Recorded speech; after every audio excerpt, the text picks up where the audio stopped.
He called me and said, "You don't know what you're doing." An ice cream parlor renovation meltdown. I felt it was threatening because... Well, I don't care what you feel. What you feel is not important. Now a contractor rebuilds his reputation. You can't expect to post this kind of a complaint about him and there not to be repercussions for it. She then attacked the Better Business Bureau, and I'd like you to read this. Well, this is terrible. Judge Judy.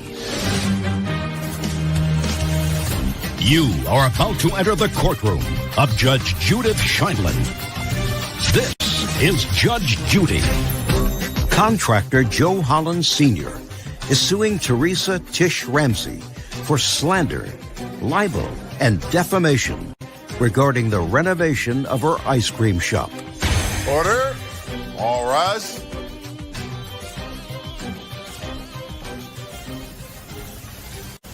That's case number 464 on the count in the matter of Holland versus Ramsey. Thank you.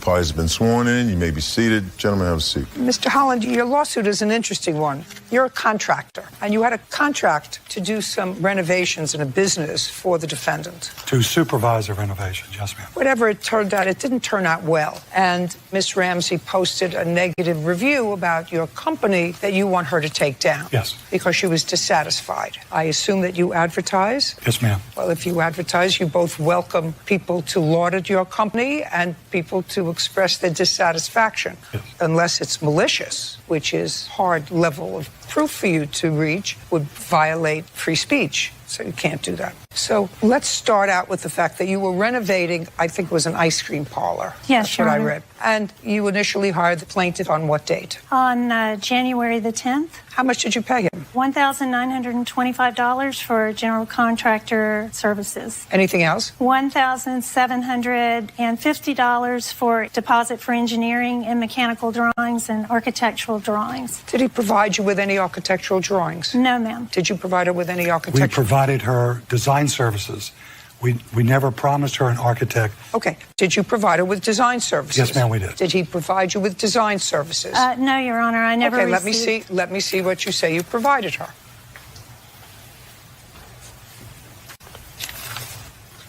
Did you receive these on the 1st of January of 2019? I never received any drawings. The only drawings I saw were submitted with the complaint when he filed a lawsuit against me. And the other drawing, that I drew that. You did? Yes, ma'am. For his... Just a second, just a second. I'm sorry. You drew this. Yes, Is that ma'am. correct? She drew, when my designer got there, he and her drew those. He actually stayed there the whole day working with her to come up with the concept for her store. Your Honor, he stayed 15 minutes or less. He opened a notebook and asked me to draw him a sketch of what I wanted. So I drew the sketch and You drew this sketch? Yes, ma'am, that's my handwriting. I drew that. And I asked him if he wanted to see the electrical or the AC, and he said no, he wasn't Don't going tell to me what he include it said. on That's the not plan. you, right?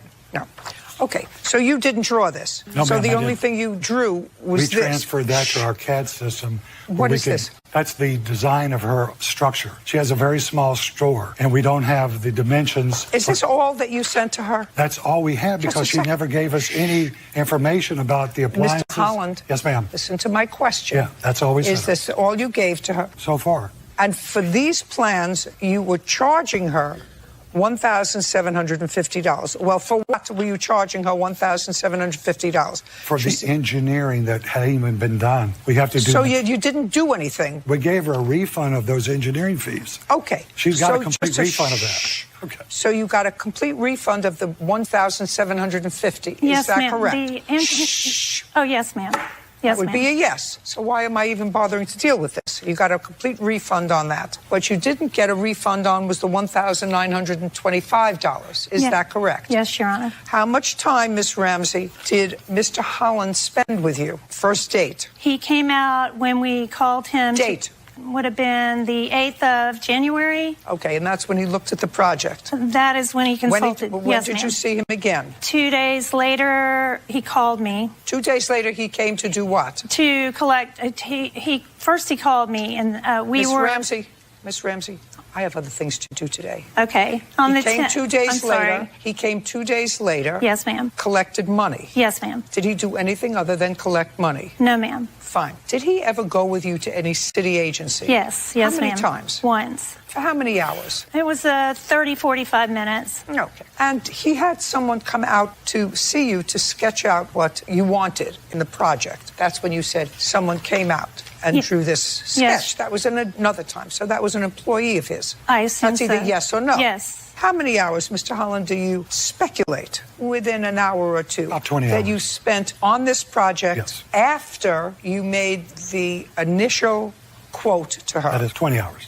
Okay, that's what he says he spent. And what he's been paid so far is $1,925 for GCing.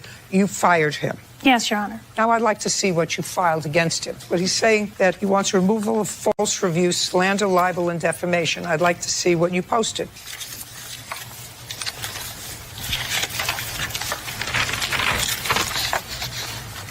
Here is the one I also have. I don't know if that's the same that he gave you. Yep. Thank you.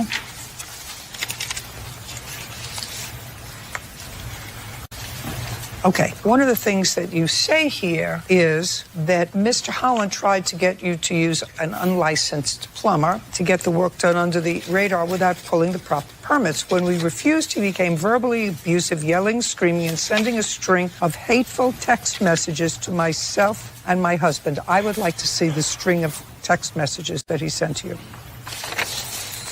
The highlighted. Just show me. Yes. There you go.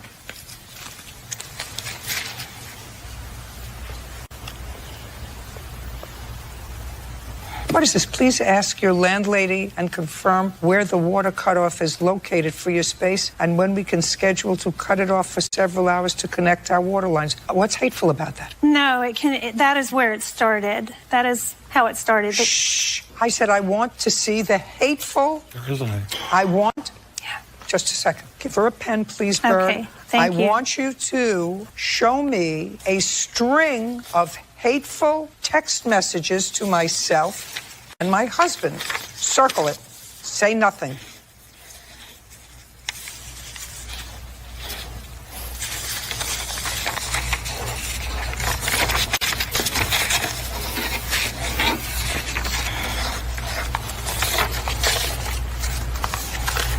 Thank you.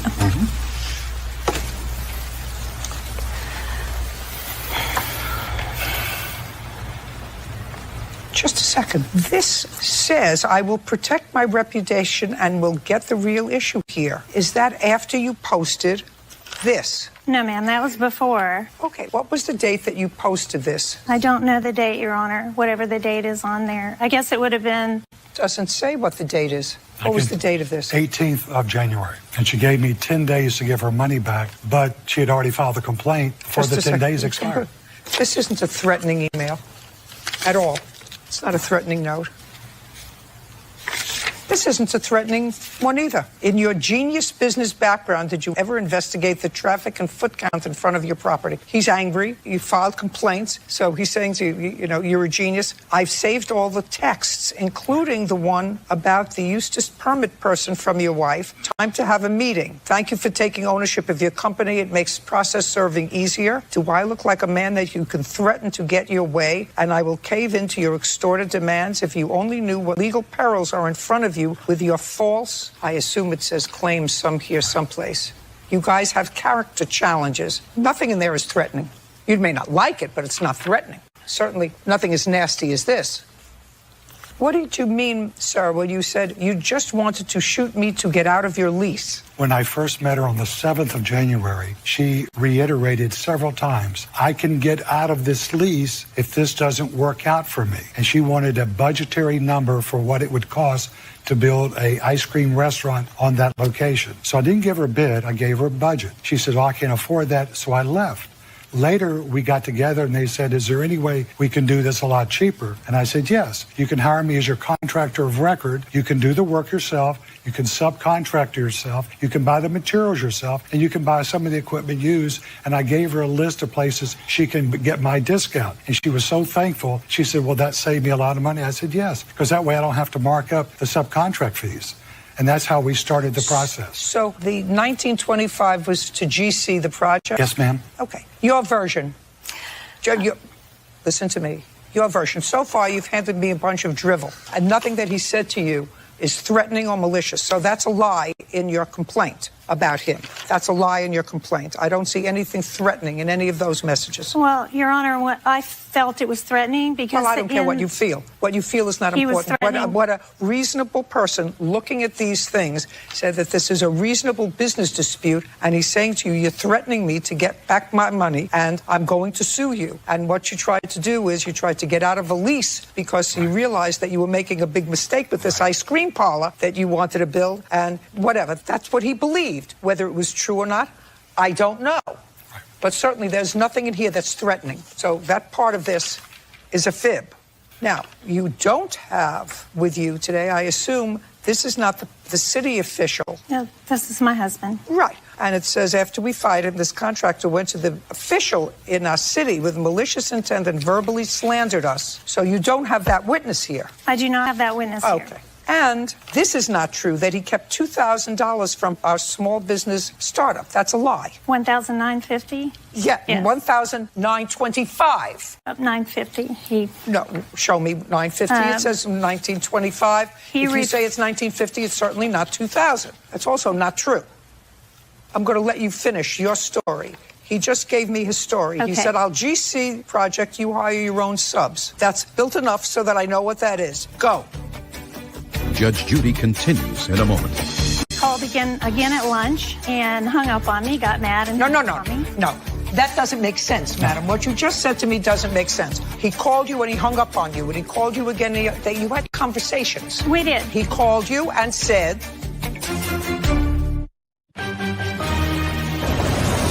Real cases, real people. Judge Judy. Contractor Joe Holland Sr. says Teresa Tish Ramsey defamed his character regarding the renovation of her ice cream shop. Teresa's countersuing for construction delays, libel, and slander. I'm going to let you finish your story. Go. On the 15th of January, I was working, getting flooring down in the shop, and he texted me to ask me to turn the water off to have the plumbing connected, and I gave a thumbs up because I didn't have time to read it. I was working. 2 hours later, he called me on the phone and he said, I'm going to send my guy in there to do the rough plumbing Sunday under the radar to save you money. And I said, whoa. I said, we don't even have drawings or a permit. I said, I need to talk to my husband. And the phone call ended. 2 hours later, I was having lunch. He called me again. And he said, you need to listen to me. I'm trying to help you out here. I'm trying to save you money. And I said, no. I need to talk to my husband. Joe, I'm trying to have lunch. He got mad. He hung up. Where was on your me. husband? He was at work. He works in Orlando. I'm the one putting the ice cream shop together. So he hung up on me. And he called me right back. And I'm trying to order. And the waitress came. And I spoke to the waitress. And he hung up on me again. So that evening, I told my husband, he had called me, Mr. Holland called me at my shop at 10 in the morning on the 15th, and he said, how much are you spending on your service bar? And I said, what? And he said, how much money are you going to spend to build that service bar? And I said, I don't know. I go, I'm going to talk to a carpenter. My husband's handy. He may build it. It may be 100. It may be 1,000. It may be 3,000. He immediately responded and said, well, your plumbing's going to cost you 4,000. And I said, but we have our own plumber, and we weren't using him for plumbing. Okay. So I said, no. Okay. He called again at lunch and hung up on me, got mad and hung up on me. No. That doesn't make sense, madam. What you just said to me doesn't make sense. He called you and he hung up on you, and he called you again. You had conversations. We did. You did. He called you and said. Yes, he called you and said, you need to listen to me. You don't know what you're doing. You don't even have a budget. I'm trying to help you. I'm trying to save you money. Okay, just a second. Yes, so ma'am. that's what he said to you. Yes, and you ma'am. said to him. I said, Joe, I need to speak with my husband All right, tonight. you're doing a lot of speaking to you. That's the same day? Is that the same day when you were having lunch? Yes. And talking to the waitress? Yes, Okay. I was trying to order and he was calling me and he hung up.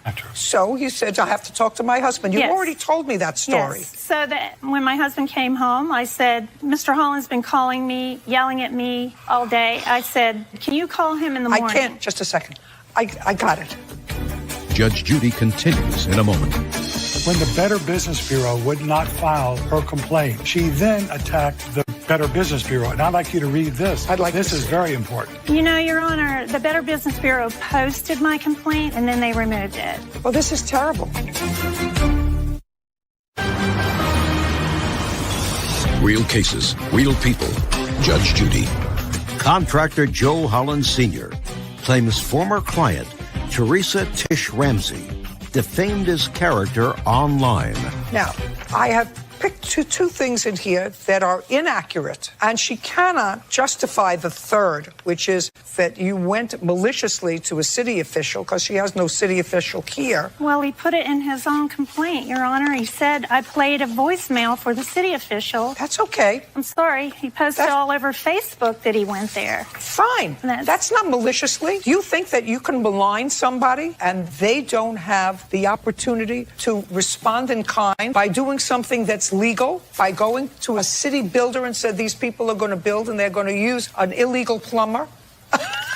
You think that he can't do that? He can. He's able to do that. He's able to say these people are going to cut corners, and that's what she said she was going to do. She was going to, if that's what he said, that she was going to use an illegal plumber. So be on the lookout for their plans. They're planning on building something. They're building an ice cream parlor, and they're trying to skid by without getting plans. If that's what he did, it's legal. And you can't expect to post this kind of a complaint about him and there not to be repercussions for it. So did you have repercussions with the city? I did, yes. You did. Of course you did. And is somebody else building the ice cream Yes, parlor? ma'am. Good. And how much are you paying them? I paid him $2,800 For what? for general contractor fees, and then another $3,500 for engineering and architectural design. And within 3 days, we had preliminary drawings. So for 3 times as much, you got somebody to do preliminary drawings. No, ma'am, the same price for No, the that's not the engineering. same price. You just told me. I'd never heard $3,500 in here. That was what he quoted me for engineering and architectural drawings, and I gave him 50% up front, $1,750. He returned it to you. He returned the half of the deposit, yes. Ms. Ramsey, what I'm telling you is you can't file a report about somebody and not expect that person, if they feel as if they've been maligned, to not respond in kind. And that's what he did. And it was malicious, but it wasn't untruthful. You know, somebody could do something maliciously, but he certainly spent time going to a city official and telling them that you were going to sneak under the radar and do things without proper plans and perhaps using unlicensed people. He did that, and by the very act of going there, it was malicious. There's no other reason. Getting even is getting even, and it's usually malicious. But it also has to be untrue, and Well, it wasn't untrue. Your Honor, it was untrue because he responded to that complaint, and it was untrue what he told the city officials. Just a second. What did you tell the city official? Judge Judy continues in a moment. Have you been cheated? Go to judgejudy.com. Like us on Facebook and follow us on Twitter. What did you tell the city official? The city official called me. I didn't call him. He called me after she went to him to complain about me. Okay. I can't direct her Right. to take down this complaint. She's entitled to do it, and she's entitled to be dissatisfied with your work. Right. This wasn't much. Well, we hadn't finished. I know. It wasn't much, and it all happens. We were on a contract for 3 days. I know.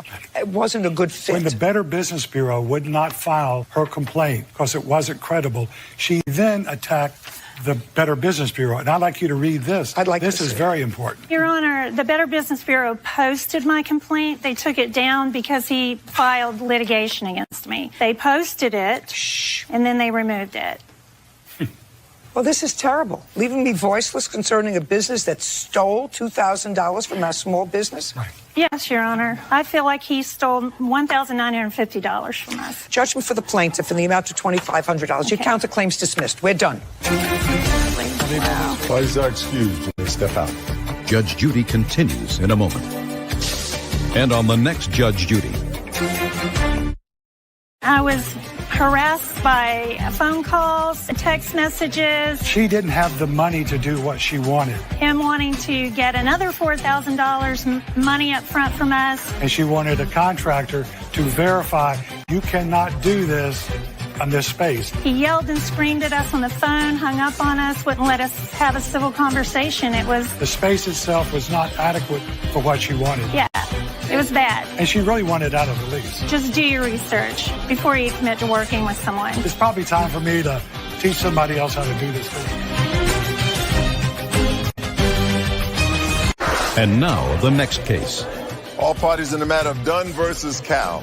Step forward. Kelly Dunn is suing James Cal for the return of the money he paid for an RV. James is countersuing for the unpaid balance. This is a contract case, so it should be relatively easy. Ms. Dunn, you purchased an RV from the defendant. Yes. Purchase price was $6,800. Yes. You gave him $4,000. Yes. He gave you the title Yes. and the registration? Yes. So you had the title and the registration, but not the RV, and he was supposed to make some modifications to the RV. Yes. Where is the RV? It's in storage. Who put it in storage? I did. Is it in a covered storage? No. It's in an open-air storage? Yes. And when did you do that? I can't remember the date, but it's been about a year ago. Has anybody done anything to the RV? A little bit. What's a little bit? What does that mean? Well, the guy that lives there, he does construction, and so he started trying to do some stuff to get it fixed up. Where did you get the RV from? I got it from One Stop RV When? approximately a year ago. So you bought it a year ago and you sold it a year ago. Correct. So you flipped it. Yes, ma'am. Okay. Do you have the title and registration for it? Yes. And do you have the check that you gave him for $4,000? I have a receipt from the bank and bank statements. Okay. What were you supposed to do, Mr. Cal, in order to get the other $2,800? I gave her 2 months to make the net first payment on that amount that she owed me, and that's when I was going to start fixing it with the money that What she gave me. were you supposed to do to it? Repair the front. There was damage on the front on the right-hand side, and I have pictures Was of that done? No. What else were you supposed to do to fix it? They had a pop-out on it that leaked. I was going to fix that. Did you fix it? No. How much did you pay for the RV? I don't remember, Your Honor. I buy a lot of RVs and trailers stuff for the campfire victims up in... Well, just a second. That's what you keep paperwork for. For $4,000, you're supposed to know how much you paid for it. You bought it and sold it in the same month. How much did you pay for it? I have no idea. I can't remember. Judge Judy continues in a moment. Are you the victim of a scam? Go to judgejudy.com. Like us on Facebook and follow us on Twitter. Now, the contract was never fulfilled because he was supposed to do work on the RV, which he did not do. And it's been a year. So I'm entering a judgment in favor of the plaintiff in the amount of $4,000. Your Honor. You take the RV and do whatever you want with it, sir. Thank you. Thank you. Thank you. Parties are excused. You may step out. Judge Judy continues in a moment. And on the next Judge Judy. It was too old, and she realized that she couldn't put it just anywhere. I got denied for the part because it was too old.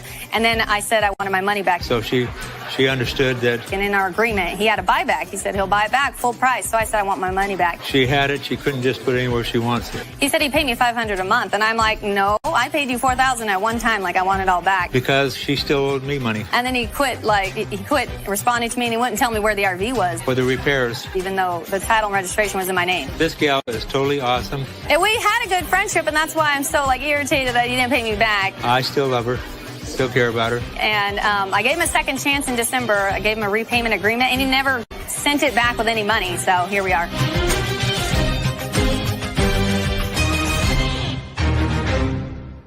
Things clearly weren't going well. Did a rented room become a money pit? The holes in the wall that I'm losing the deposit over, how is that on me? She also owes me rent that she never paid for her last month there. You told me that And a tenant digs a hole for herself. Things remained calm until she started dating a guy named Devante. They would get really drunk and fight late into the night. Judge Judy. You are about to enter the courtroom of Judge Judith Scheindlin. This is Judge Judy.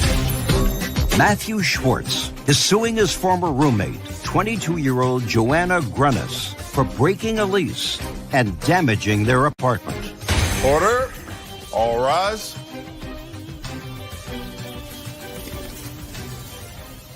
It's case number 39 on the calendar in the matter of Schwartz versus Grunnis. Parties have been sworn in. You may be seated. Folks, have a seat. Mr. Schwartz, you were leasing a two-bedroom apartment from whom? From Rex. Is that somebody you knew? No. And when did your lease start? On February 6th of 2018. And it was a 12-month lease? Correct. You sublet a room in your apartment to the defendant? Correct. On what date? Her lease started on June 10th of 2018. And it is your claim that she breached your lease by moving out 4 months prematurely. On what date did she move out? January 22nd, 2019. But you did not have possession of the property after January 2019. I did sign a lease extending from February 1st to May 30th after my 12-month lease was over. When did you sign that lease? That lease was signed January 15th. After she moved out? No, she was still living in the house at that time. Mr. Schwartz, I'm reading your complaint, sir. If whatever you say in here is true, because you're suing her for breaking the lease, property damage, and you say in your lease, my relationship with Joanna was becoming strained. She would bring over guys and they would never leave. They would be unemployed, sit around all day playing video games. One of her boyfriends even started forwarding his mail over to our apartment. I finally had to speak to her about this situation, and things remained calm until she started dating a guy named Devante. They had a tumultuous relationship. They would get really drunk and fight late into the night. One night they were especially loud. I heard a big crash. I found out the next day that her television was broken during the fight and the wall next to the television was damaged. So why in the world would you sign another lease with her and have that situation? It doesn't make sense to me. I had nowhere else to live. If I didn't sign that lease, I'm in a state where I have no family, I know no one. That's fine. And I'd rather have that than nowhere to live. Well, I'm telling you, legally, when you signed a year's lease with her, you had no right to sign anything with her that bound her any time past your lease. Okay. It's as if I rent a car. I rent a car for a year. At the end of 6 months, I say, you know what, I really don't want this car anymore, and I'm going to let Officer Byrd sublease the car from me for a year. But I only have the car for 6 months, and the car company can say at the end of 6 months, give me my car back. But so if what the car do you do? company doesn't ask for the car back... It may not, but you don't have the right. When you signed the lease with her for a year, you could have signed a lease with her for 6 months. And then if you wanted to renew and you wanted her to renew, when you were renewing, that was fine. But at the time that you signed a lease with her, you had no vested interest in the property after January 31st. So you don't get your rent from her. Now, you want to tell me about the damage to the wall? Yes. So there was damages in her wall. There are holes that I have pictures of. I'd like to see it. And I'd like to see your bill for fixing them. So I have a letter from the owner saying that I'm not receiving my deposit back, and that's a deposit of $500. Well, does it reference anything other than the wall? Yes, it does. As well as personal damage to me and my property. No, that has nothing to do with her. Forget it. Burns, cigarette holes, That's personal damage to me, but the holes in the wall that I'm losing the deposit over, how is that on me? Because, Mr. Schwartz, this letter, if I was to accept it, says that he inspected the property. Holes were made in the bedroom side on a common wall separating the bedroom from the living room. These holes resulted in peeling plaster cracks on the living room side. In addition to the holes, there were burns and stains on the carpet, as well as filthy fixtures in the second bedroom. I will not be refunding your security deposit. And all I want to know from you is if you want to fix the hole, or he has a separate bill for the hole in the wall that you say she caused when the television set broke, that's one thing. I have estimates. For fixing the hole? Yes. Great. Yeah, here's that.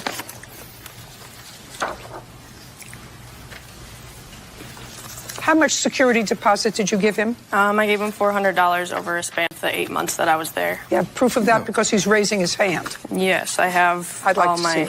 Here's all the payments I made to him. Don't give me all the payments. I want to see security deposit, not rent, security deposit. You have a countersuit for security deposit. Yeah, it's all listed together, so I don't have it separate, but I have which ones were the deposits and what the amounts were made. Show it to him, Bird, because I'm not reading that gibberish. All right, so... Read it, Mr. Schwartz. Read it, Mr. Schwartz. Okay, so this says... So don't speak, read. Moved in June 10th, No, don't speak, just read.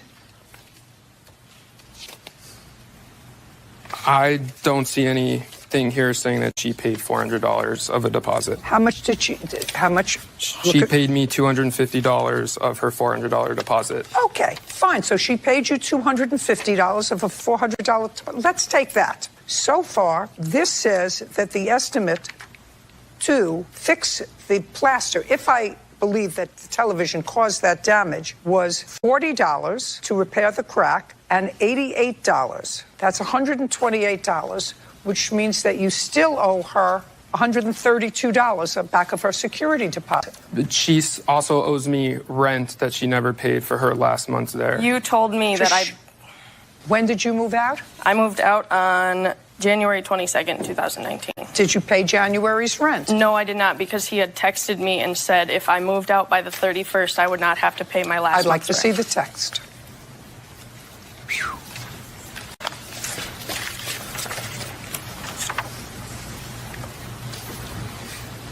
You tell her in this text you have until the end of the month to pay in full, which is in excess of $700. Correct. If you do not, you have until the end of the 1st of February to completely move out your stuff, or your stuff will be in the yard. I am breaking the lease, so if you move out by then, you don't owe the last month's rent. If you do pay in full, then the rent is owed by the end of that month or when the lease ends. That is final and that is legal. I don't care where you get the money from. I will give you an exact price tomorrow, but you have until midnight of the 31st. You remember sending that to her? I do. What did she owe you the $700 for? She had not paid all of her rent from January, as well as utilities and her deposit. She had been late on rent from almost the beginning of her stay, and I had been very lenient with her. All I want to know is she moved in. She moved in June, and she lived there until January. So she lived there for about 6 months. And how much was your rent? $400 a month. So you should have paid him $2,400. Correct. How much rent did you pay him? Every month was paid for that $400 except for January, excuse me. Except for January. Correct, because he said the last So month. that's $400. Correct.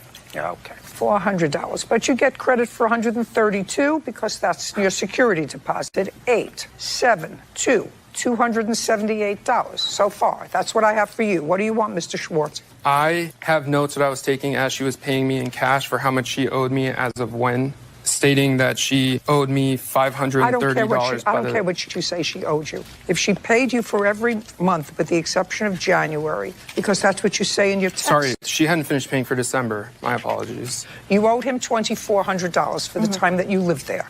How much rent did you pay him? $23.70 is what I had paid for him. Well, it means that you were only shy $30 in rent. That is not what I have. Is that with or without the money that you gave him for security deposit? That was without the money with the security deposit. And how much was it with the money for security deposit?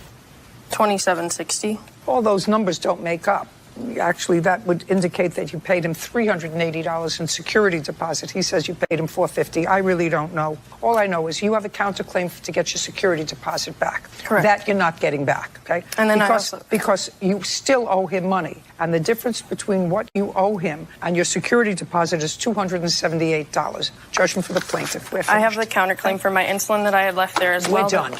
But that was worth way more than that, and that's something I need to survive, is the insulin that I had left there. That's something kind of needed, and he took it, and I didn't. When was that? In February? That was January 22nd when I had left. I had left it there. How have you been getting along since January? We're now almost in June. Correct. I had to pay to get my insulin back. Show me that you had to pay out of pocket anything to get your insulin back. I've got all these claims from No. hospitals. That's not what I'm asking you. I want to see a check or a credit card slip that you paid anything for insulin to replace it.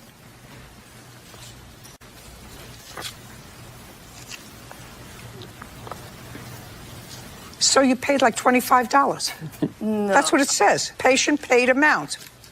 25. That's per vial of insulin. This is all that you showed me, madam. What you showed me was $25, $25. That's what you showed me. Put it down. Judge Judy continues in a moment. And later today, On what date was the car stolen? Your Honor, I do not know. Try to think. It was at least a month from that date. It's on the 10th. That's when it was reported stolen. Yes. So how could it be a month later in March? So then... What's wrong with you? It doesn't Is there make something sense. wrong with you? Real cases, real people. Judge Judy. Matthew Schwartz says his former roommate, Joanna Grunnis, broke their lease and damaged their apartment wall. Joanna has a countersuit for the return of her security deposit and the cost of insulin. So you paid like $25? No. That's what it says. Patient pay amount. 25. That's per vial of insulin. This is all that you showed me, madam. What you showed me was $25, $25. That's what you showed me. Put it down. That's what you showed me. Okay, goodbye. We're done. Thank you. Why is that excused? You may step out. There were mice. My old roommate never cleaned up after himself. There was constantly The mice were in her room. The filth was in her room. garbage everywhere. He never did the dishes. It was just a filth. I mean, I have a dog that lived with us, so I had to keep the place clean for her, obviously. I was in the hospital in and out for the entire time that I was there because of the filth of the home. And As far as what her and Devontae are saying, if they want to live in their dreamland, they're more than welcome to. he was on drugs half the time that I was there. He was snorting his pain medications, his sleeping pills. No, there's no truth to that. It just was not. It was a very toxic place to live in. Again, if she wants to make up stories to, live in and make her feel better, that's fine. And now, the next case. All parties in the matter of Morgan versus O'Connor. Step forward. Katie Ann Morgan is suing her ex-husband, Robert O'Connor, for the return of rent and utilities due to an illegal eviction. Miss Morgan, how long were you and the defendant married? We were married for 5 years. And you have one child? Yep. How old is that child? She's 11. Who does she live with? She currently lives with my mother and me. My mom has guardianship of her. Do you live with your mother? I do. Why does your mother have guardianship of your daughter? I had been in an abusive relationship back in 2014, and it had just gotten really out of hand, so my mom stepped in to help me. Is the child with your mother just on a guardianship request, or was she placed there by social services? Nope, guardianship request. How long have you lived with your mother? Now I've been there for about 3 months. Prior to that, according to your complaint, you had been divorced from the defendant for quite some time, but you needed a place to stay. Now, you needed a place to stay. Is that because of this abusive relationship or because your mother asked you to leave? No, I was actually dating somebody else at the time, and me and him had ended our relationship, so I was looking for a new place to live at the time. So why didn't you move in with your mother? We were still mending our relationship from the past. Me and my mom were. So Mr. O'Connor allowed you to move in with him with the agreement that you pay him $350 a month rent and some other conditions. Yes. When did you move in? August 3rd. And when did you move out? August 12th. So it didn't work out? No, it did not. Okay. Now I'd like you to tell me what you're suing him for. So I had moved in August 3rd, and I had given him the rent money August 5th. And I had stayed there that whole week, but... Don't tell me your whole story. I just asked you what you were suing him for. He had wrongfully evicted me, basically. That's a ridiculous cause of action. Did he give you back any of your rent money? No, he did not. Okay. What kind of room did you rent to your wife? Was it a room that you had previously had a tenant in? Yes, ma'am. I did have previous. I had a rent. Before then, I had to throw him out because he was doing drugs. When did you throw him out? About a week before Miss Morgan came in. And how long had he been living in your house doing drugs? Judge Judy continues in a moment. Her question was, so you're going to give me the $350 back. And you say to her, don't worry. I'm not going to blank anyone. I just want to live and see my kids. Yes, Your Honor. And later today.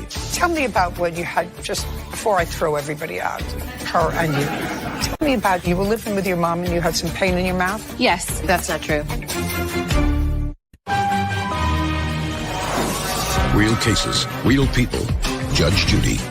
Katie Ann Morgan says her ex-husband, Robert O'Connor, illegally evicted her. Robert is countersuing for harassment and lock-changing fees. When did you throw him out? About a week before Miss Morgan came in. And how long had he been living in your house doing drugs? I don't know how long he was doing drugs for, but as soon as I found out, I kicked him out. That's not my question. Yes, ma'am. I was there about 3 months. And during that time, you had visitation with your children? Yes, Your Honor. Because you have more than one child? Yes. Well, that wasn't a good idea. And it didn't work out with your former wife? No, ma'am. So you give her rent back. How much rent did she give you? Nothing. She didn't give you $350? No, ma'am. You have I proof? have a police report. Just a second. I just like to see proof that you gave him $350. Absolutely, I have that. Okay. I think it's just those ones. Thank you.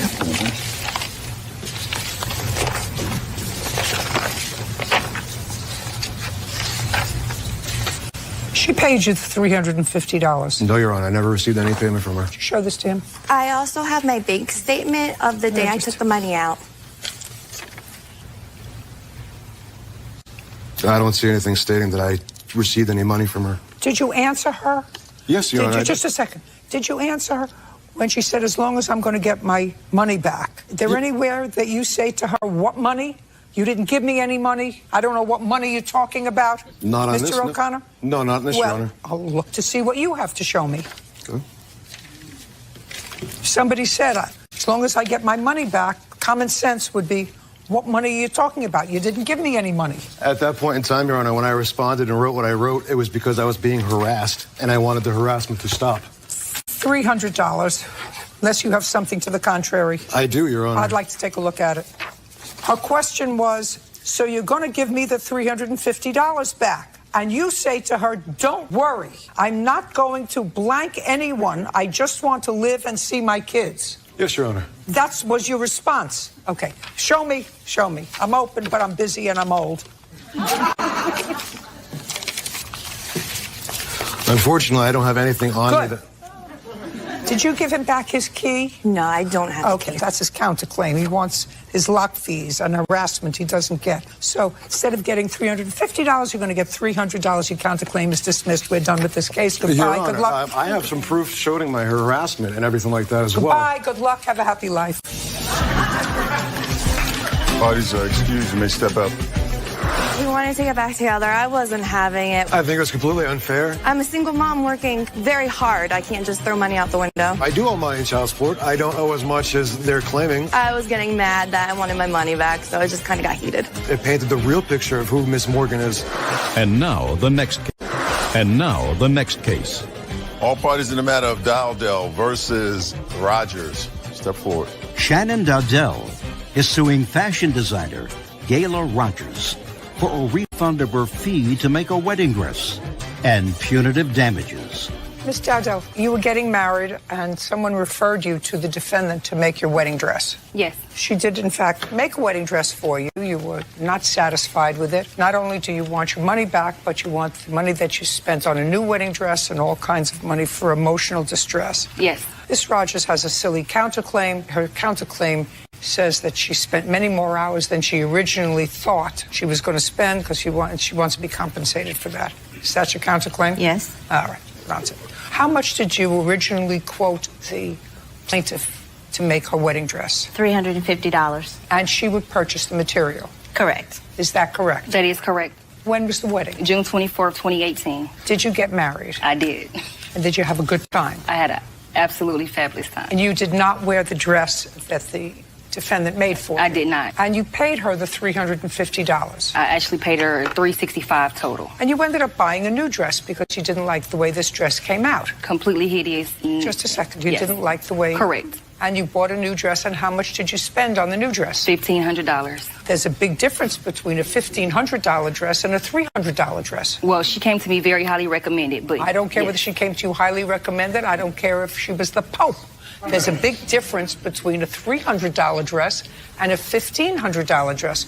You go to an entirely different floor in the department store for a $300 dress and for a $1,500 dress. Well, it was based off what her skill set was supposed to be, so it wasn't supposed to look like a $300 dress.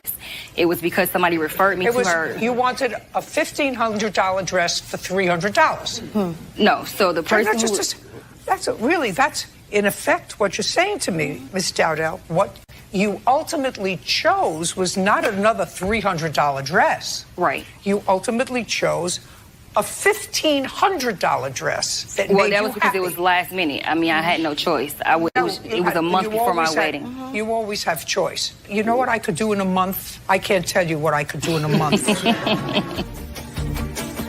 Judge Judy continues in a moment. The contract is considered closed upon the payment of the balance due. Did you pay the payment, the last payment? Yeah, forcibly, yes. I don't care, forcibly. Nobody held you down. You paid it.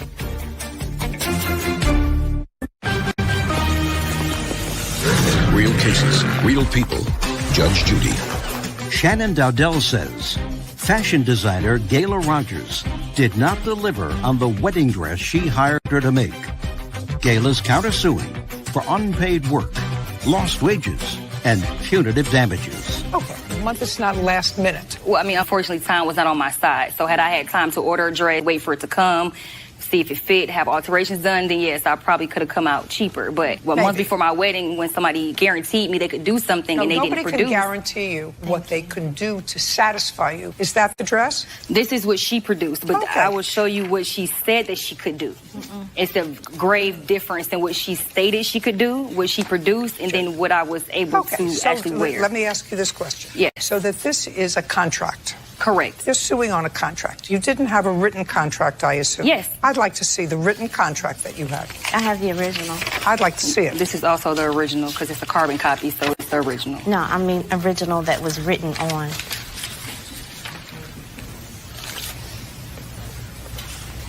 She has your measurements here. Correct. 8 lace appliques. Right. It was what she sewed onto the fabric you're looking at. That's okay. 1 yard of satin. Which was supposed to be for the band. Just a second. Is there a yard of satin? Yes. 6 yards of chiffon and 2 yards of mesh. Correct. That's in the comments. That's what I brought to her, yes. Shh. It's date due June 24th. No, that's my wedding date. That's not when it was due. Date due. It says date due 6/24/18. That's what the contract says. Sure. Dealing. Now you have a contract. Correct. This is the contract, which is what we're here on. The price is $350. The deposit is $175. Correct. The contract says the items are sold without any guarantees. You can read it. You can read your copy along with me. Claims of deficiencies brought after contract closure have no validity. The contract is considered closed upon the payment of the balance due. Did you pay the payment? Yes, forcibly, yes. I don't care, forcibly. Nobody held you down. You paid it. Client understands that any alterations needed after the final fitting would be an additional cost to the client. Sure. The most important thing that's in this, aside from the fact that it is a fully completed contract, is the item sold without any guarantee. So the issue is her reasoning that the design didn't come out properly was the first excuse she gave me was because I didn't buy enough fabric. So I paid her for more fabric. Then when I still didn't like the design, she then stated that I purchased the wrong fabric, and that's why the design was not what it was supposed to be. Not because she couldn't accomplish it, but because I brought the wrong fabric. So that's where the guarantee comes in. If you tell me to purchase a particular fabric and I go to the store and I purchase that fabric, then how is it now that I purchased the wrong fabric and that's why you couldn't? No, I have it in print. I have it in text messages. This is the contract. Correct. Sorry. Judge Judy continues in a moment. Want justice?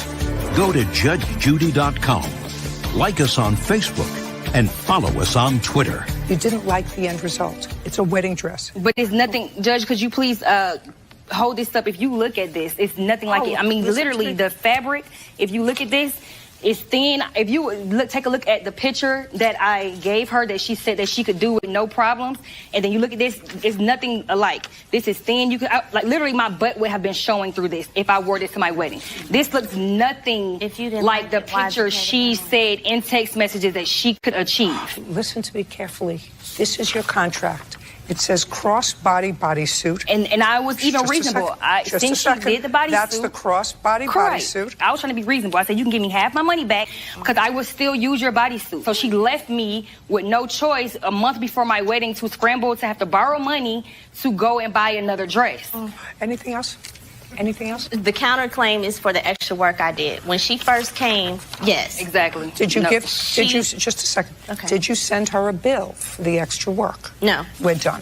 Case is dismissed. You have a contract. She fulfilled the contract. You bought a dress that cost 5 times as much. We're done. We're finished. Parties are excused. You may step out. Judge Judy continues in a moment. And on the next Judge Judy. She pretended she could do it and she didn't deliver. She wanted VIP treatment for a beer budget. She's a scam and she cannot do the work. She shouldn't have paid the balance if she didn't like it. She misrepresented herself and she's a low budget designer. Be careful who you deal with. You can't satisfy everyone.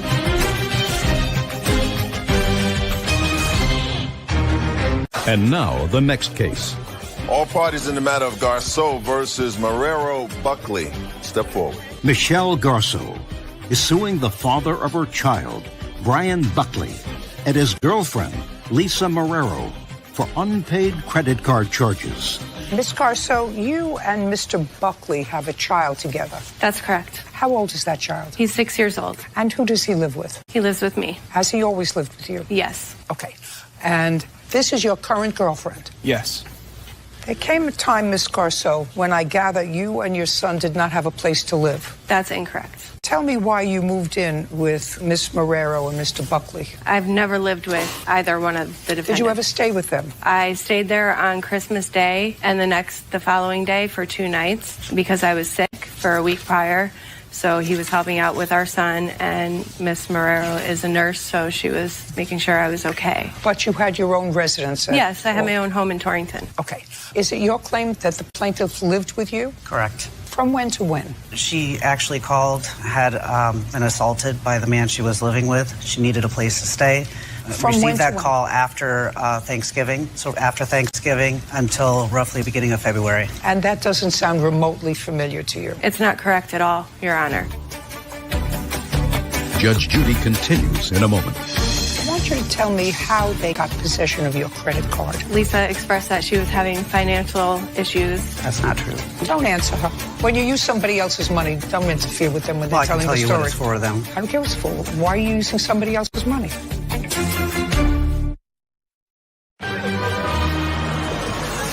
Real cases, real people. Judge Judy. Michelle Garceau says the father of her child, Brian Buckley, and his girlfriend, Lisa Marrero, owe for charges they made on her credit card. Now, is it your claim that the plaintiff lived with you? Correct. She actually called, had been assaulted by the man she was living with. She needed a place to stay. And that doesn't sound remotely familiar to you? It's not correct at all, Your Honor. Okay. During the month of December, I was okay up until about 4 days before Christmas when I became ill and I was in and out of the hospital for about 4 days. Christmas Day came. I was home in my own home with my family. I became ill again, and my ex-boyfriend had called my son's father to come and pick me up and my son up because he had to go to work. I want you to tell me how they got possession of your credit card. Okay, so in December, before Christmas, the defendant and I actually became very close. Me, Miss Marrero? Yes, and we just had a pretty good family dynamic going on. And she expressed to me that she was having financial trouble and that she was having... Do you work? No, unfortunately had a back. So the answer is you don't work? Correct. Do you have children?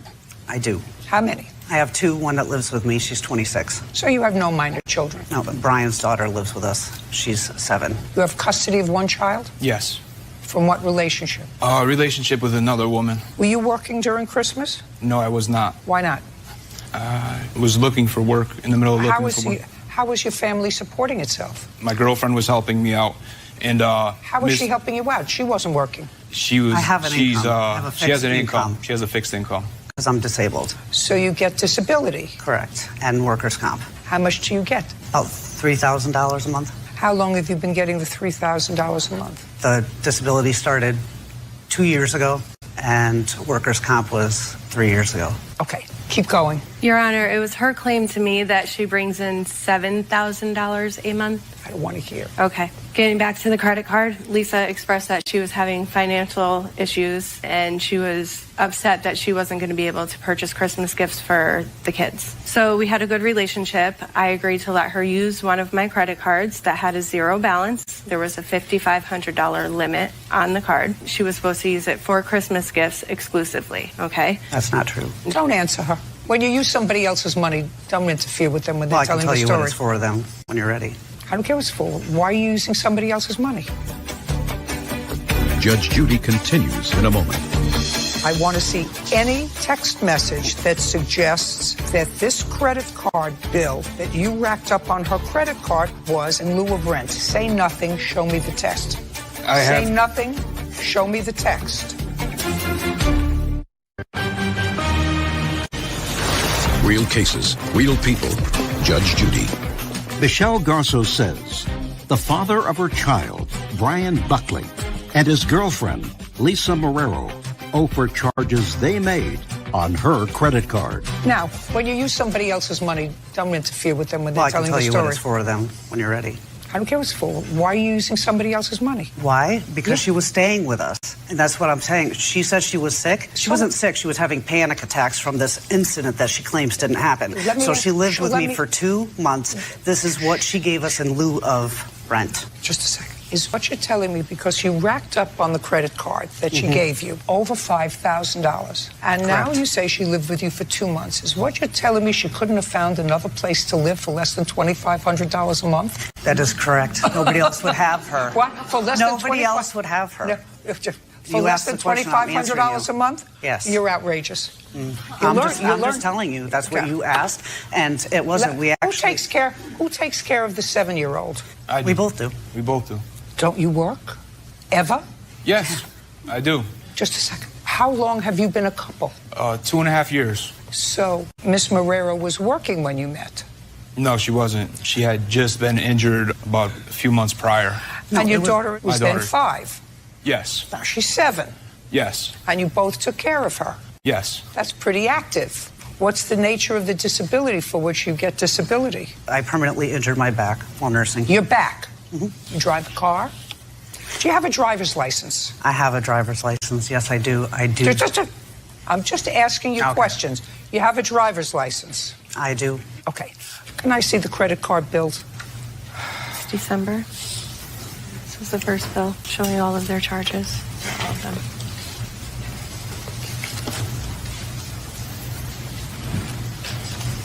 Okay. Now, what I'd like to see from you is you have what appear to be text messages there. Yes. Is that correct? Yes. I would like to see any text messages that you have that suggest to me that this $5,416 that you racked up on her credit card was in lieu of rent.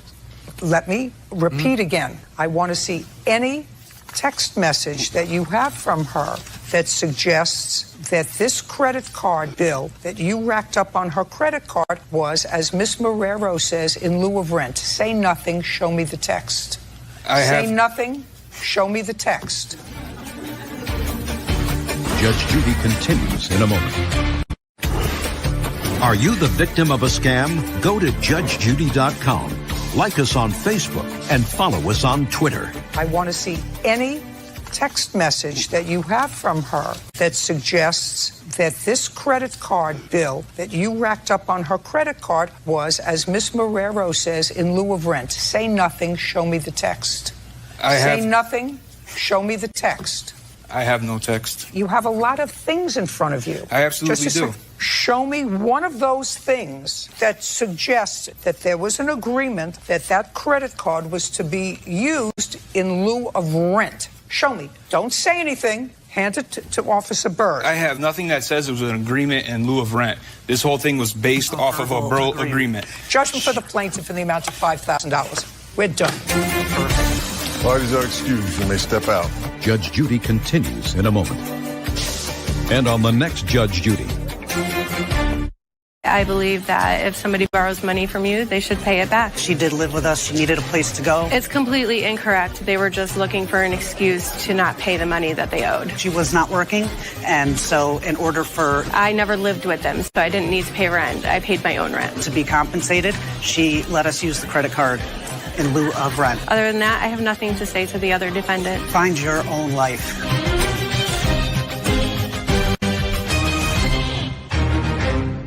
The next case. All parties in the matter of Johnson versus DeLong. Step forward. Brittany Johnson is suing her former friend, Angel DeLong, for the value of a sectional couch and patio furniture, as well as punitive damages. Ms. Johnson, there are two parts of your lawsuit. One part of your lawsuit is that your friend, Ms. DeLong, bought some used furniture from you. You were moving into your mother's house. Correct. Is that right? Correct. Selling your house, you sold her a couch and some other stuff that she didn't finish paying for. With regard to that, she acknowledges that she didn't finish paying for it, but she says that she helped you move. She got a truck and a U-Haul, and her boyfriend helped you move. So you told her to forget about it. You were even. And there's a second part of your suit. Who is this? Josh. That's what I figured. Stand up. Second part of your lawsuit, which is really not a lawsuit against her. You moved in with your mother, and you rented the house. Correct. To Josh over here, who is the boyfriend of the defendant. Correct. You don't live with him. No. And you rent Miss Johnson's house. Yes. Do you pay rent I do. every month? Yes. He did not pay for June, ma'am. She gave me an eviction notice on May 18th. Okay. So, no, I didn't pay. Okay. And when are you leaving? I'm looking for a place now. It's hard to move in a month. Did you pay rent in May? Yeah. So I why paid on did- the 5th. So why did you evict him? Because they were actually smoking in the home, and the agreement was that, I was actually planning on selling my home. Okay, I got it. All right, I don't want to know. Listen to me. Josh. Yes. You have to pay rent if you live someplace. It's like going in to buy and ordering a tuna fish sandwich, eating it and say, I didn't like it because it had mayonnaise. I was current until she gave me the eviction notice. I know, but she gave you an eviction notice for a reason. And I'm looking for a place now. I don't want to rent her house anymore. Great, good. Sit down. I'm not dealing with this. That has nothing to do, as far as I'm concerned, with her.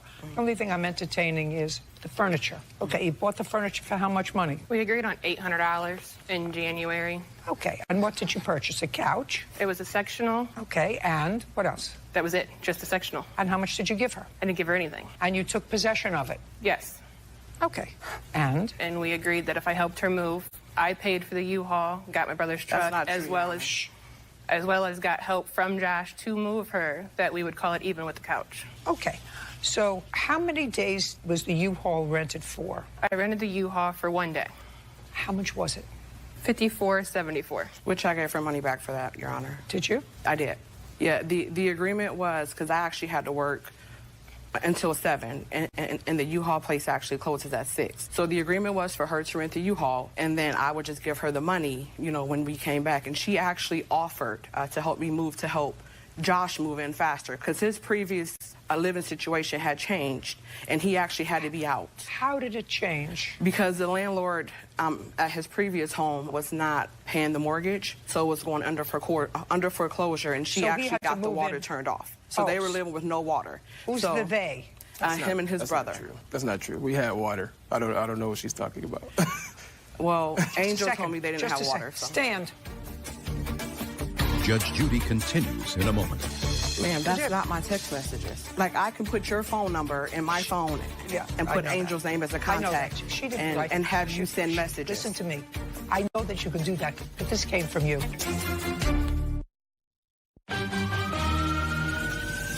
Real cases, real people. Judge Judy. Brittany Johnson says former friend Angel DeLong stopped paying on furniture she was buying from her. Brittany also claims Angel damaged some of it. Now, on what date did you move into the plaintiff's house? April 1st, I want to say. And what happened to the house that you and your brother were living in? Like she said, the landlord, she just wasn't paying the bills, and it went under foreclosure. Good. You owe her for the couch $800. We agreed on $1,500, ma'am. Show me. I have text messages as well with $800. Well, take a look. Get them. They're not for me. You can look at my phone. They're not for me. I would not sell that furniture. It's very nice furniture, Your Honor. Miss Johnson, just show me the agreement. She says $800. You say almost double that. Okay, so Mr. Long, let me tell you this. I don't believe that she agreed to call it even with the U-Haul rental for a day and Josh. I actually believe her that she gave you back the money for the U-Haul, and I believe her when she says that you wanted to help, and Josh wanted to help her move out quickly so that he and his brother could move into the house as quickly as possible.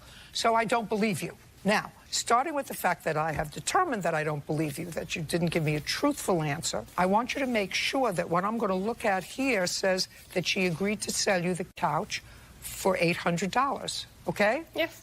Great.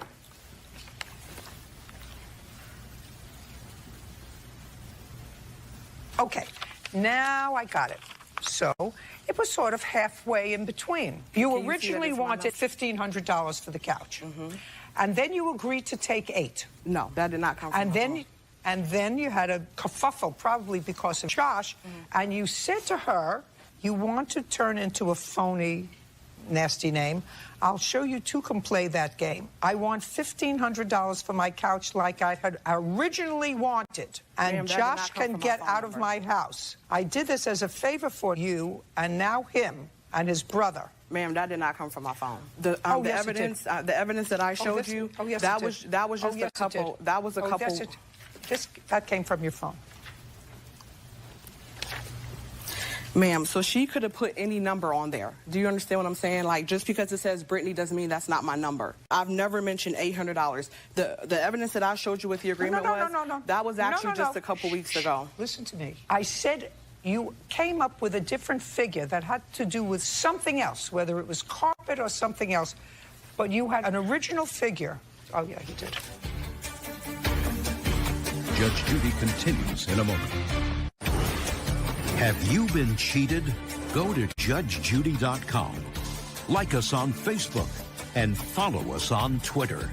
Ma'am, that's not my text messages. Like, I can put your phone number in my phone and put Angel's name as a contact and have you send messages. Listen to me.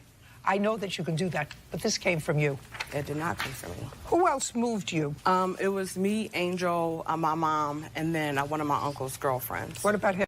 He actually helped Angel move the furniture over to her house. He's never moved anything over to my mom's. I rented a U-Haul at 3 o'clock in the afternoon. She didn't get off till 7. Me and him loaded that U-Haul from 3 o'clock in the afternoon until 7 when she came home. He did not help move anything over to my home. Okay. Do you have the patio furniture Yes, I actually did get that back. So basically, the whole... No, basically, I just asked you a question. Do you have the patio furniture back? Yes. Okay, and you don't want, listen to me carefully, and you don't want the sofa back because you say she let her dog sit on it. Right, which I Good. have. Judgment for the plaintiff in the amount of $800. We're done. Thank you. Parties are excused and they step out. Judge Judy continues in a moment. And on the next Judge Judy. I think it was fair. I don't think it was fair. It was the $800 that we agreed upon. We agreed on $1,500. Drama. It all started out of jealousy. Her boyfriend was texting me about the house, and she made it very clear that she didn't want him to text me. There is no friendship. Pick your friends very carefully.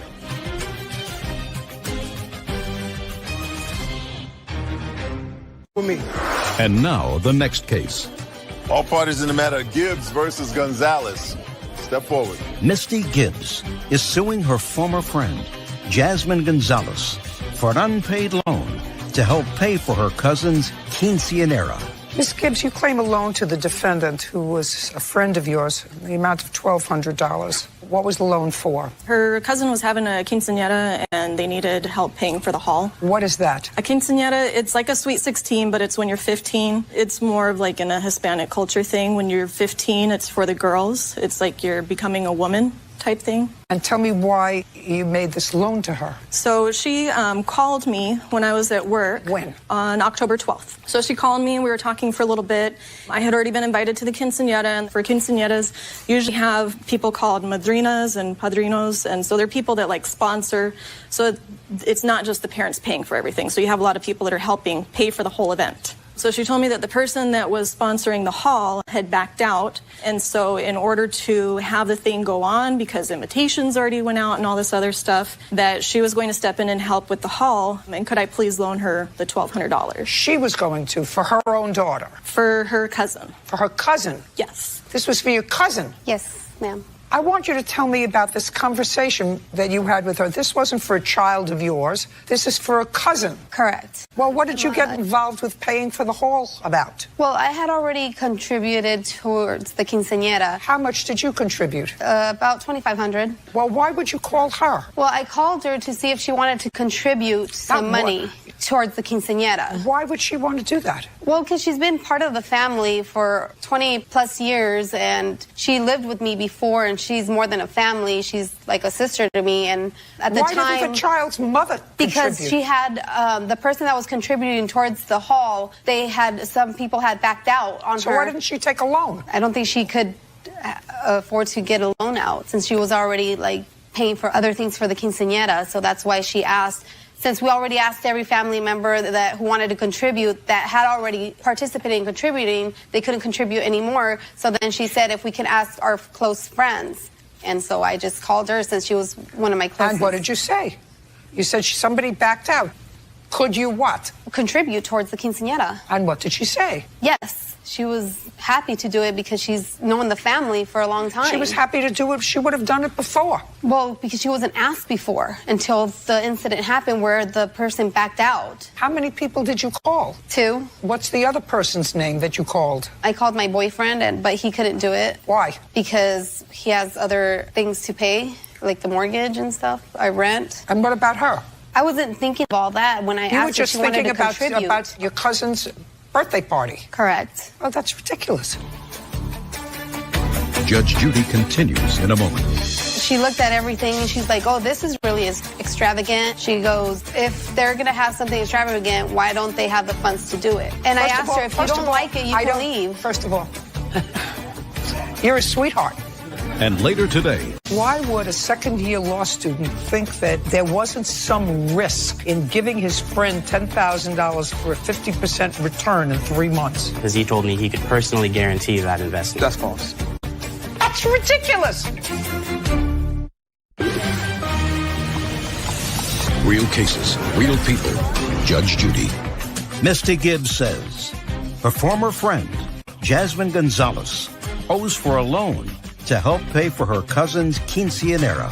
Now, you said somebody backed out. Could you what? Contribute towards the quinceañera. And what did she say? Yes, she was happy to do it because she's known the family for a long time. She was happy to do it. She would have done it before. I wasn't thinking of all that when I asked her if she wanted to contribute. You were just thinking about your cousin's birthday party. Correct. Oh, that's ridiculous. Well, because the invitations were sent out. Who cares? Your boyfriend had other things to take care of. Your boyfriend had his mortgage to take care of. Your boyfriend has other obligations. Well, she could have said no.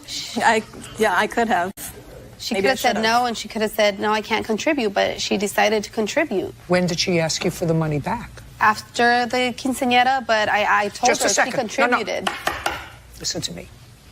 Quinceañera was on what date? November 25th. And you asked her for this money in October. When did she ask you for the money back? Like March, when her husband was left with no job. She said, I need my $1,200 back. Correct, but I told her the money that you contributed, I can't give you that back. Is that right? No. When we spoke on the phone on October 12th, I told her I made it very clear that it was a loan and that I was going to need that money back. And I asked her when would she be paying me back, and she said on November 15th. So originally I was supposed to be paid back before the quinceañera. Then when it comes time, we have the party, and she hadn't paid me back. Just a second. Do the children get gifts at this party? Yes. Do they get cash gifts? They get all kinds of gifts. Cash is one of them. Sometimes cash gifts. Mm-hmm. Go ahead. So she was supposed to pay me back. She didn't pay me back. I was already invited. Like she said, I do consider them to be like family. I lived with them when I was in high school, and we've known each other for years. I go to a lot of the family functions and weddings and things like that. So when she told me she was going to pay me back and she didn't, I still went to the party because I'm not going to hold that against everyone else. I didn't bring it up while we were there because I'm not going to ruin her cousins. She did bring it up. Oh, she did? Just shh. She did bring it up. Yes. At the party? Correct. And what did she say? She just said, she looked at everything and she's like, oh, this is really extravagant and this is really nice and beautiful. And she goes, if they're going to have something extravagant, why don't they have the funds to do it? Absolutely right. And I just said, well, if you didn't... They're absolutely right. I asked her, well, you contributed to it. Okay. And I asked her, if you don't like it, you can leave. First of all, you're a sweetheart. Judge Judy continues in a moment. And later today, he had invited me to invest $10,000, $20,000, or $30,000. The reason I elected to do $10,000 is because he told me he could personally guarantee that investment. That's false. That's ridiculous. So did Bernie Madoff.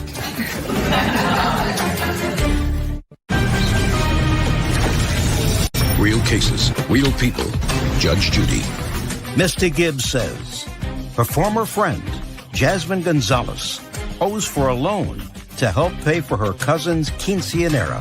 First of all, you've got a lot of nerve calling somebody who is not part of your family to be involved in a function. Somebody that you know is a working lady. $1,200 is a lot of money to somebody. I don't know what you do for a living. Do you work? Well, I was working Just a at second. the time. Do you work? Not at the moment.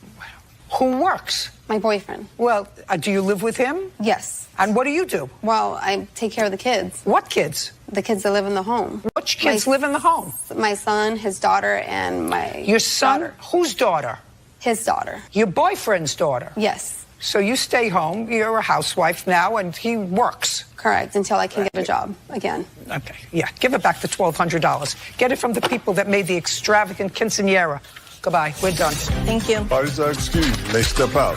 I mean, a contribution is a contribution. It was never a loan. I loaned her the money. It wasn't a gift, and I'm glad that I'll get paid back. She said this is towards the quinceañera because I've been part of the family. Yeah, it's frustrating. I consider her to be family. So I'm giving this as a contribution. No, I never used the word contribution. Maybe that we can continue a relationship that we had once. We've had a really long-standing friendship. She's like family. I hope that we can put it in the past.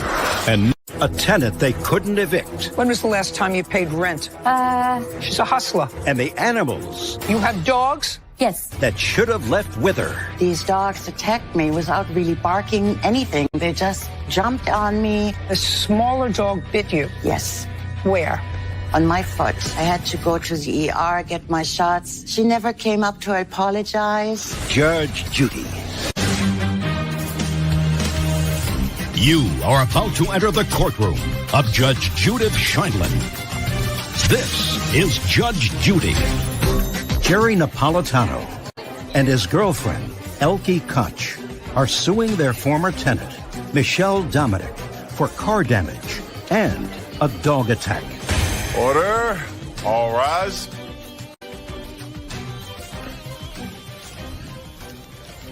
It's case number 160 on the calendar, the matter of Napolitano Koch versus Dominic. Thank you. You're welcome, Judge. The party's been sworn in. You may be seated. I'm going to start with you, Miss Dominic. Yes. You are the tenant of the plaintiffs, is that correct? That's correct. How long have you been their tenant? I believe since April. April of this year? Yes. What kind of premises are you renting from them? It's the bottom half of the property. It's a cabin. It's a house? Yes. Not an apartment? No. Before you lived there, where did you live? Briefly in Reseda, but before that it was Tehachapi in Bakersfield. Just a second. Immediately prior moving in with them, where did you live? Reseda. With whom? Roommates. For how long? 3 months. Prior to that, where did you live? Tehachapi. How long did you live there? That's 7 months. Who were your landlords there? I didn't have one. Who were you living with? My son, since my separation. An adult son? Yes. Prior to that, where were you living? In Bakersfield, with my husband. For how long? My whole life. So when you and your husband separated, you went to live with your son? Yes. Then you went for 7 months, then you went to live with roommates? Yes. Okay. Who do you work for? I do not work. How do you support yourself? I am disabled. When was the last time you worked? I briefly worked the beginning of this year for a couple months, trying to see if I could go back to work. What kind of work? At a grocery store. Does the government send you disability? I'm Social Security. When was the last time you paid rent to the plaintiffs? May. So you moved in April. Really? Shh. Oh, yeah. I never saw Just a second. Don't irritate me. Let's say the last time you paid them, it was in May. Plaintiff said he didn't see that, and they're currently trying to evict you, and you're not paying rent. So you're a squatter. No. Yes, you are. You're a squatter. That's exactly what you are. When you live in somebody else's property and you don't pay rent, you're a squatter. When you lived with your son, I assume you weren't paying rent, but he's your son. Are you related to these people? No. Well, then if you live in somebody's property, you have to pay rent. I agree. You agree. So why don't you pay rent? Circumstances happen. Just a second. There are no circumstances that happen. You moved into a property knowing you couldn't afford to pay any rent, and you didn't pay rent, and now you're putting these people through the process of having to evict you.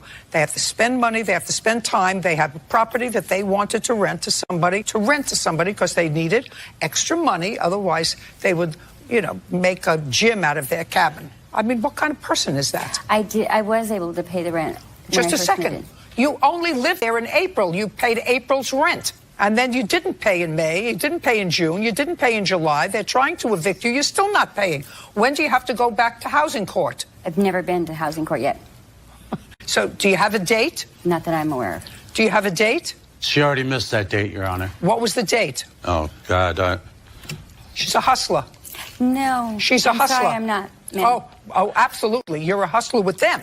You may not be a hustler with other people, maybe not with your son, maybe not with your 3 roommates, but you certainly are a hustler with them. May 31st, Your Honor. And I've Here's never the filing. received it. Here's the filing paper, May 31st. What was the first court date? The court date for the eviction? Yes. Hasn't been set yet. The court hasn't set a date for that. No, she already missed that date. Yeah. By not showing up. Oh, no, she didn't miss the date. She never responded. What is your last name? Are you Napolitano or Koch? Yes, Your Honor. Napolitano. Mr. Napolitano, let's try just to answer my questions. We get through the day much quicker, and I'll be much happier. Was there a court date? That's either yes. No, Mr. Napolitano. That's either yes or no. Was there a court date? Yes.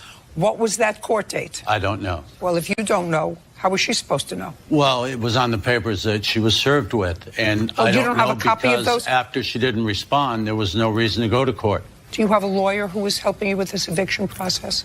Yes, I'm using the document people. They're just a second. Document people. paralegals. Listen to me. If you ever want to get rid of her, get Thank a you. lawyer. That's not what your lawsuit is about. I wish it was. I wish I could issue an order just throwing her out of your premises. If I could, I would issue an order to the marshals to pack her up and move her out, because I think it's disgraceful when somebody purposely moves into a home that they know they can't afford, belonging to strangers, and squats there and knows that the eviction process, because there are so many squatters, is going to take 6 months. And then you're just going to be so happy to get rid of them, you're not going to bother with it. Just get them out of my premises. You forgive 6 months' rent. She's smiling. She knows the drill. No. Of course. Okay. No, ma'am. You're wrong. Show me your rent for May, June, and July. I didn't. You didn't pay it. So you moved in April, and you gave them money in April, and not since, unless you can show me proof. I didn't bring it. Well, if you weren't coming to the beach today, you were coming to court today. For this? No, you were coming to court today. You bring everything concerning everything. Now, you have dogs? Yes. What kind of dogs did you bring to their premises? I brought my pit bull and a wiener dog.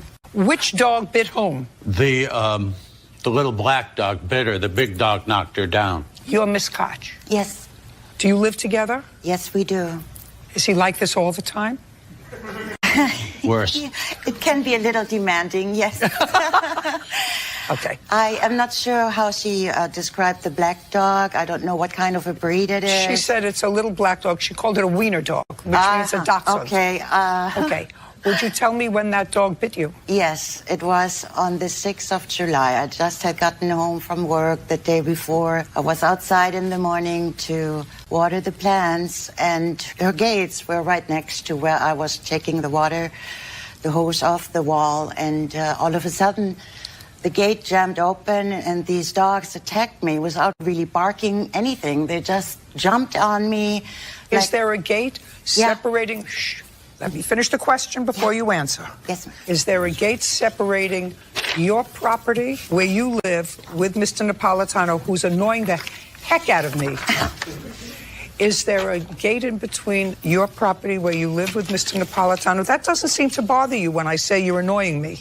Oh, I'm sorry. I didn't know you were talking to me. I was trying to find the pictures No, of I'm it talking for to you. I didn't ask you for a picture. I'm asking her a question.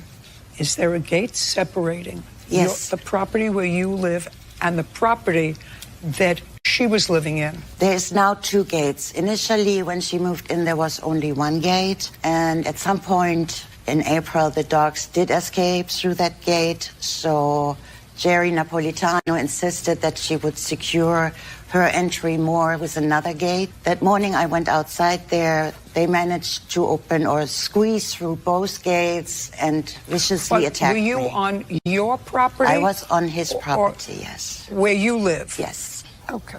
And the smaller dog bit you? Yes. Where? On my foot. It happened that the pit bull kind of pushed me. I lost my balance, landed on my back, and the black dog had no other reason to attack me. So May I see it? I had to go to the ER, get my shots, and had it x-rayed. The tendons were all swollen. It got infected, and I'm emotionally so upset now. I cannot. When did you see her afterwards? When? When did you see her after? Never. She never came up to apologize. How did the dogs get back onto her property? It happened that Jerry came to help me, and then he pushed the dogs back into her area and closed the gates, and then he brought me upstairs to do first aid on my foot. And you haven't seen her since? No, she never had the decency of even answering my emails when I asked her to. Did you send her an email? Yeah, twice. I'd like to see it. It's right here. She also said she had insurance. Mm-hmm. It's all in there. Yeah. She never responded to you? No, ma'am. Your email address is 15. Is that your email address? Yes, That's either yes or no. Yes, it is. And I've gotten plenty from Jerry. I've never seen one from her. I don't believe you. I've got one. Just a second. I don't believe that you never received the email. Okay. Don't believe you. I don't believe you about a whole bunch of things. Obviously. Obviously. There's a good reason for that. Mm-hmm. There's a good reason that I've been here for 23 years. Because you're a hustler. No, ma'am. Oh, yes, you are. You're a hustler. You're living in somebody else's property, eating their dinner, and not paying for your food. No, listen to me carefully. Yeah. You go into a restaurant, you eat a steak, you pay for it. Mm-hmm. You're living in somebody's property, you're not paying rent. And I want that out. Makes you, Trust me, that makes I want you out. Well, then get out. Just a second. Then get out. Trying. You're not trying. Yeah. All you have to do is get out. Judge Judy continues in a moment. Your son threw you out. No, nobody threw me out. Well, then you can go back to your son if you can't afford rent. I don't want to move back to Bakersfield. Thank you. You don't like to live in Bakersfield with your son? Get a job. And later today, He was very nice to you. The car broke down. I can't get a driver out today. That's pretty shoddy work for somebody who's been in business 15 years. Your Honor, that was during my investigation process. Baloney.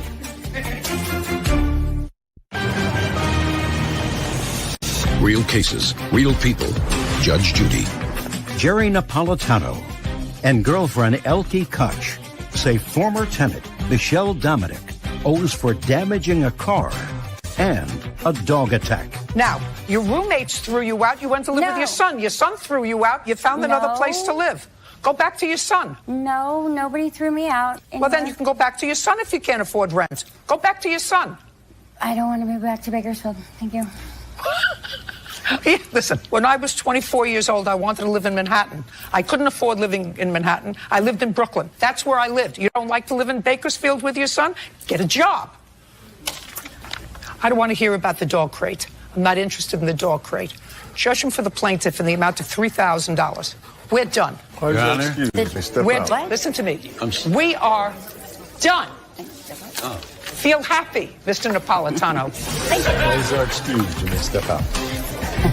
He has been trying to be very controlling. She's got all of her rights, but I can't do anything. I hope I can get out very quickly. Move. Yeah, please move. Go have a great life somewhere else. And You were short $1,500 for a lawyer. Yes. Your grandfather gave you the money. A grandson refuses to hear about his debt. You haven't had any further discussions with your grandfather about it? Just with his wife. Her hounding me in emails and calling me. And his grandpa is shut out. He won't speak to me. He hasn't actually called me or anything. It's just been her. You certainly knew how to get in touch with him when you needed money. Judge Judy.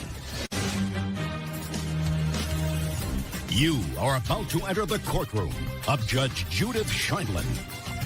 This is Judge Judy. Larry Straight is suing his grandson, Matthew Straight, for a loan to pay attorney fees. Order. All rise. It's case number 126 on the calendar in the matter of Straight versus Straight. Thank you. You're welcome. Parties have been sworn in. You may be seated. Have a seat, please. Young man, this is your grandfather, is correct? Yes. How old are you? 33. What do you do for a living?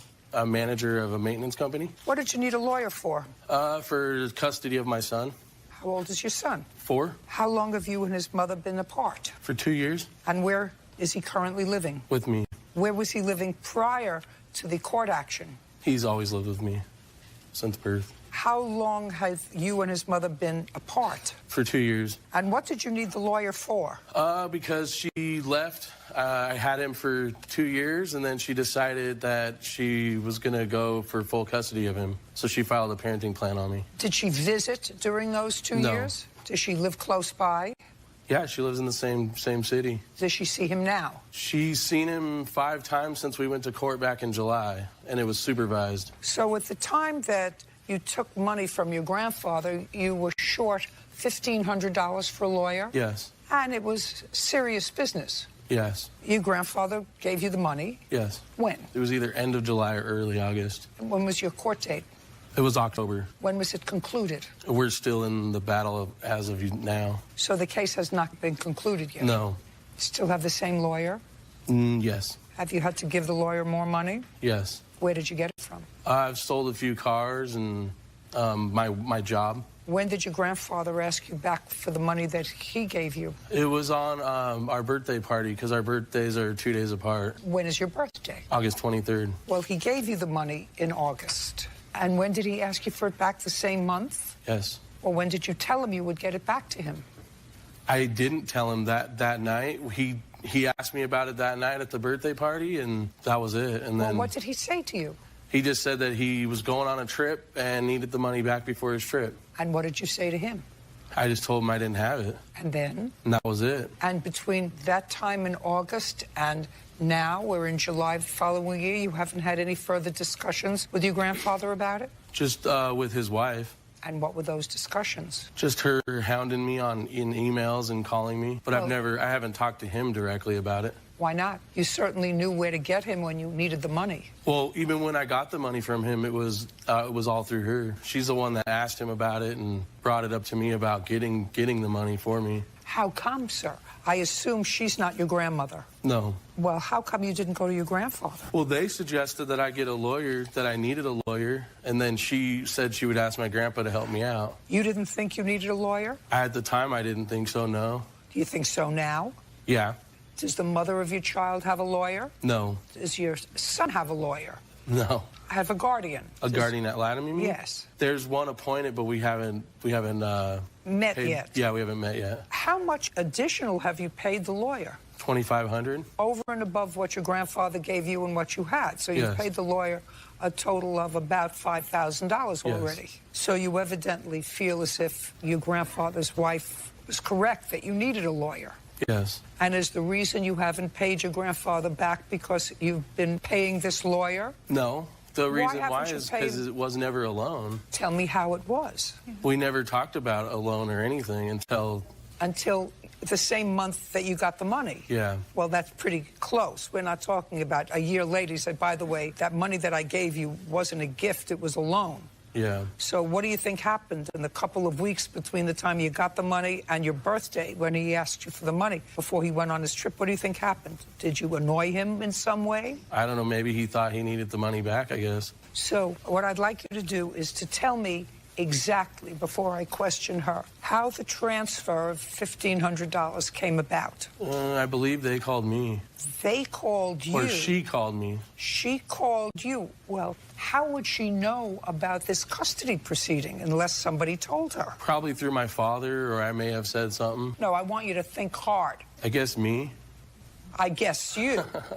Now, I want you to think harder. Where were you when you first had the discussion with her or them? On the phone. Tell me about it. Just told her what was going on in my life. Okay, so you were speaking to her. Yeah, she called me because she didn't know that me and my ex weren't together anymore. And so she probably had heard it from my dad or somebody, and then she called me about it, asked me what was going on, and then I told her about everything and that how I was going to court. And? That's when No, tell me. I told her I had to go to court, and? That I was going to, court for my son. And? Did you tell her that you had found a lawyer? No. Had you found a lawyer? No, not at that time. When did you find a lawyer? After she suggested that I get a lawyer. And you had how much money? I think at the time I had $1,000. How much did the lawyer want? $1,500. Or no, $2,500. Did she go with you to the lawyer? No. So you went by yourself? Mm-hmm.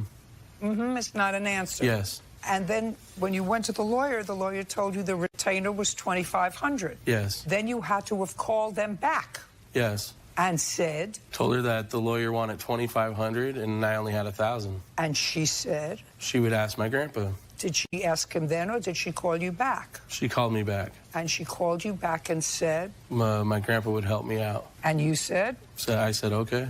And then what happened? I don't know, probably like the next week I came out there and got a check from him. When the next week came, you went to where your grandfather lived. Yes. You drove there? Yes. How far is that? I don't know, 5 miles from my house, maybe 10. And you spoke to your grandfather. Yes. Tell me about the conversation. Just about work and stuff and the lawyer and then... No.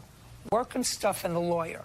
What about the lawyer? I just told him I found a lawyer and stuff and then he gave me the money, the check. Oh, that had to... It was pretty short. It wasn't like we sat and chatted it up. When you came there, did he have the check written out to you? Yes. To your name? Yes. So it was all written. All he had to do was hand it to you. Yes. When he handed it to you, what did he say? I don't remember. Do you remember, sir? Yes. What did you say? I said, this is a loan, and I want it to be paid back as within the next 6 months or as soon as possible. So why did you ask him for it a couple of weeks later? Well, that was at a birthday party, and my nephew was there also, who I had lent money to, and I asked him for it. He was standing just to my right.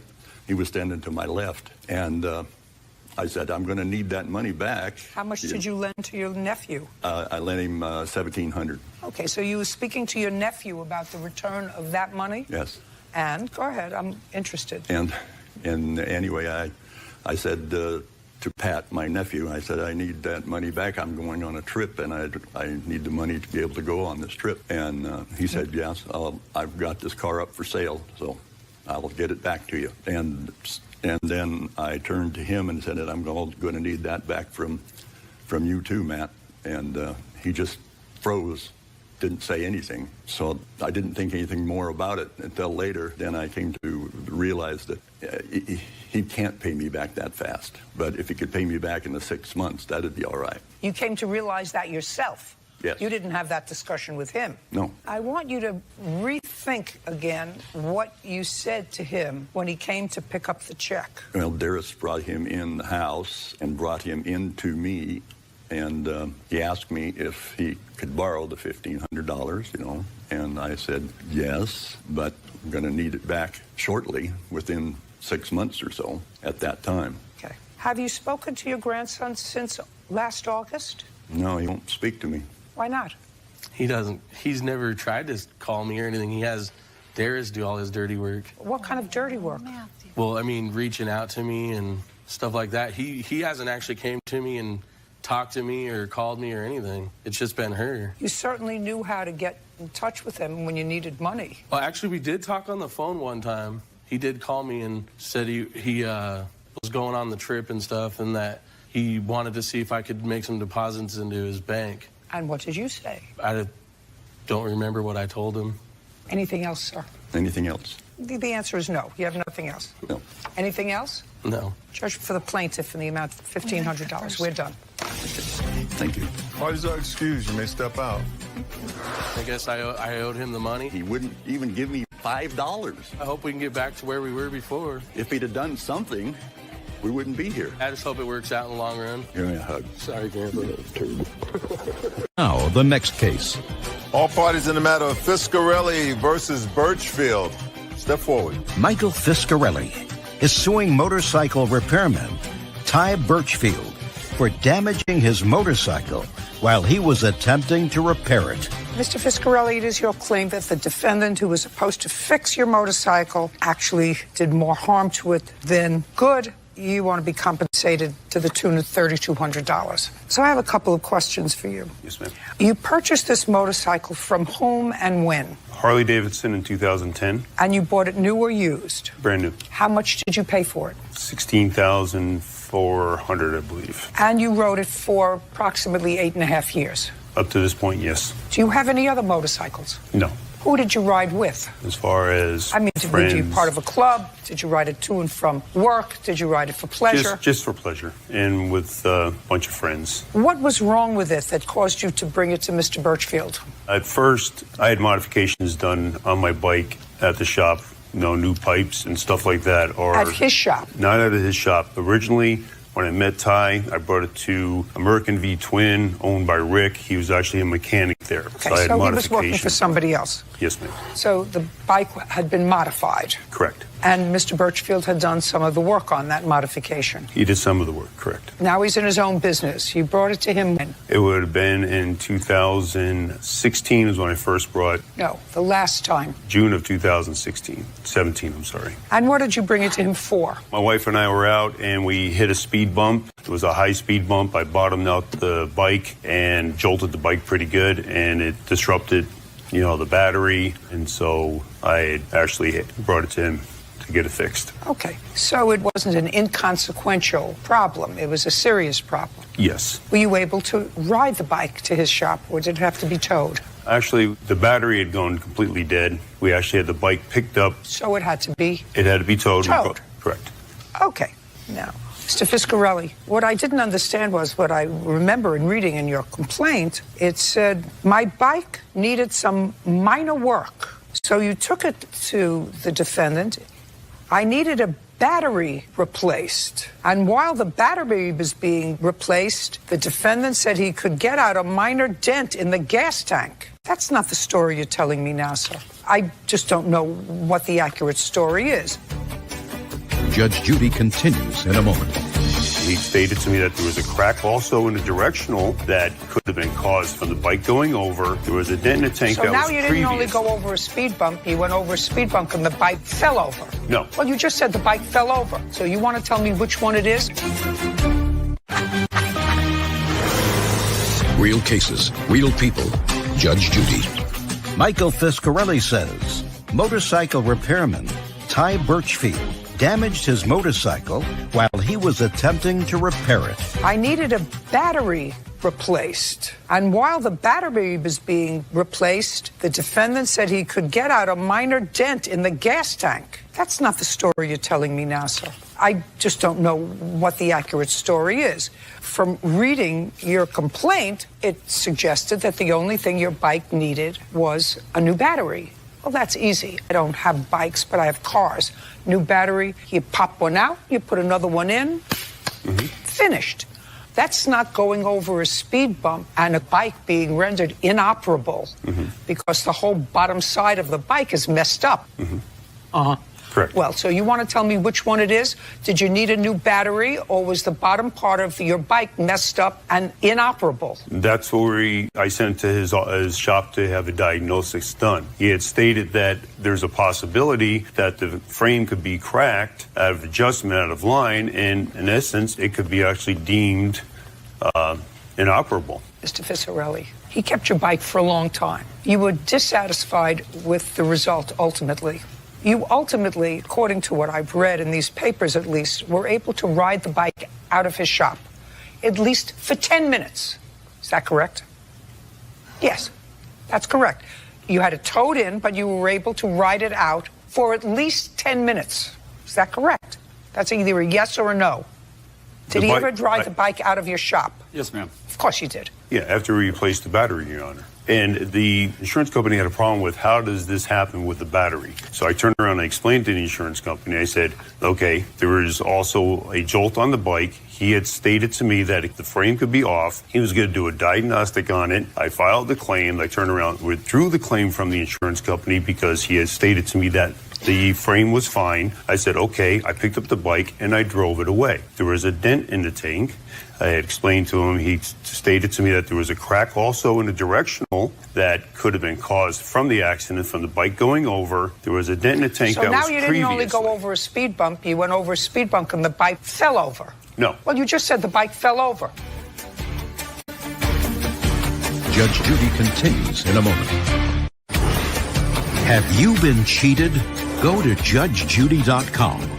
Like us on Facebook and follow us on Twitter. So now you didn't only go over a speed bump, you went over a speed bump and the bike fell over. No. Well, you just said the bike fell over. When we parked the bike at night, You just said the bike fell over, Mr. Fiscarelli. we caught the bike, Your Honor. The bike went over to its side. We had parked the bike that night because we could not start the bike. We left it at a bar that night. The next day, we had the tow company come out, tow it to my house. The next day, I had him pick up the bike. Mr. Fiscarelli, yes, ma'am. How much did you pay Mr. Birchfield to fix your bike? Basically nothing at this point. You paid him nothing, correct? Correct. And you took the bike someplace else? Correct, after he destroyed my tank. I don't know that, sir. And who's this? This is my wife. Yeah, and she's not a mechanic who's going to testify that he destroyed anything. And you took it someplace else to be fixed. He agreed to... No. You took it someplace else to be fixed. After he destroyed the tank. Well, I don't know whether he destroyed it, and you don't have an expert here to tell me that. Did you destroy his gas tank? No, ma'am. No. Okay. You're not a mechanic, are you? No. Mr. Fiscarelli, you wrote him a check. That's what I gather from reading the papers. And then you reversed the check. So far, am I correct? Yes. Then you took the bike someplace else. After he destroyed my tank. And you had it fixed. Your case is dismissed. We're done. Parties are excused. You may step out. Judge Judy continues in a moment. And on the next Judge Judy. He agreed that he would be able to get the dent out. He blew up the tank with air. Well, I'd explained to him that there could be damage done to the tank by getting the dent out. Destroyed the tank. I was driving down the street. There was, in fact, damage done to the tank. The seam split. And filled it up with gas, and the gas started spewing in my face. Picked him up on the side of the freeway. Took the bike back to the shop, replaced the tank. At this point in time, he basically owed me a tank. I've got pictures of the finished product, and the bike was operable and looked brand new when he left. The guy's a crap mechanic. He was just trying to get somebody else to pay for his bill. Basically, to never go to him. Never let the bike go until it's paid for. Cycle insanity is more like psycho insanity to me.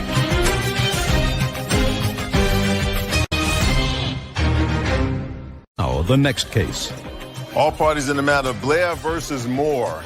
Step forward. Food consultant Gail Blair is suing her cookbook co-author, Christine Moore, for payment for work on the book. Miss Blair, you have an awful lot of papers there. Yes, I do. I know you do. This is what I think your case is about. You and the defendant entered into a business relationship to co-author a book.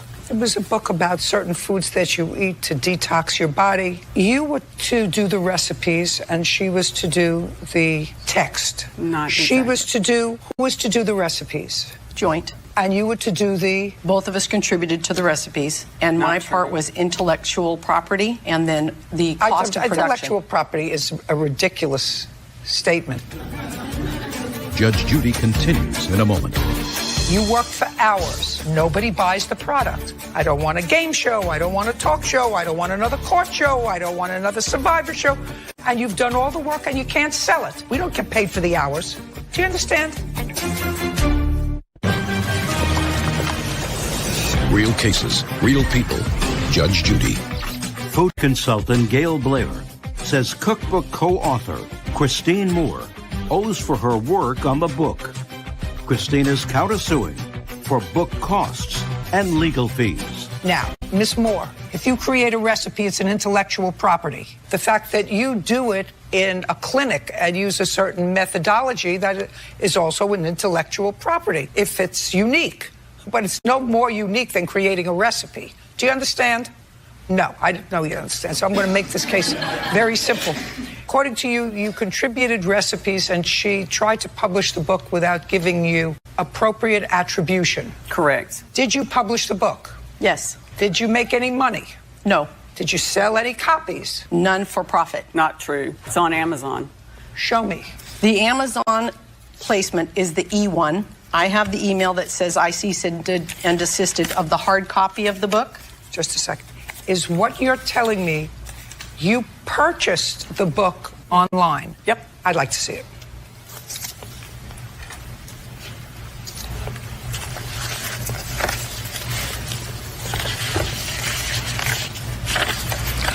Okay, well, clearly she purchased this book. Yep. Not a yup, that's a yes. Yes. Clearly? Yes. Clearly she purchased this book.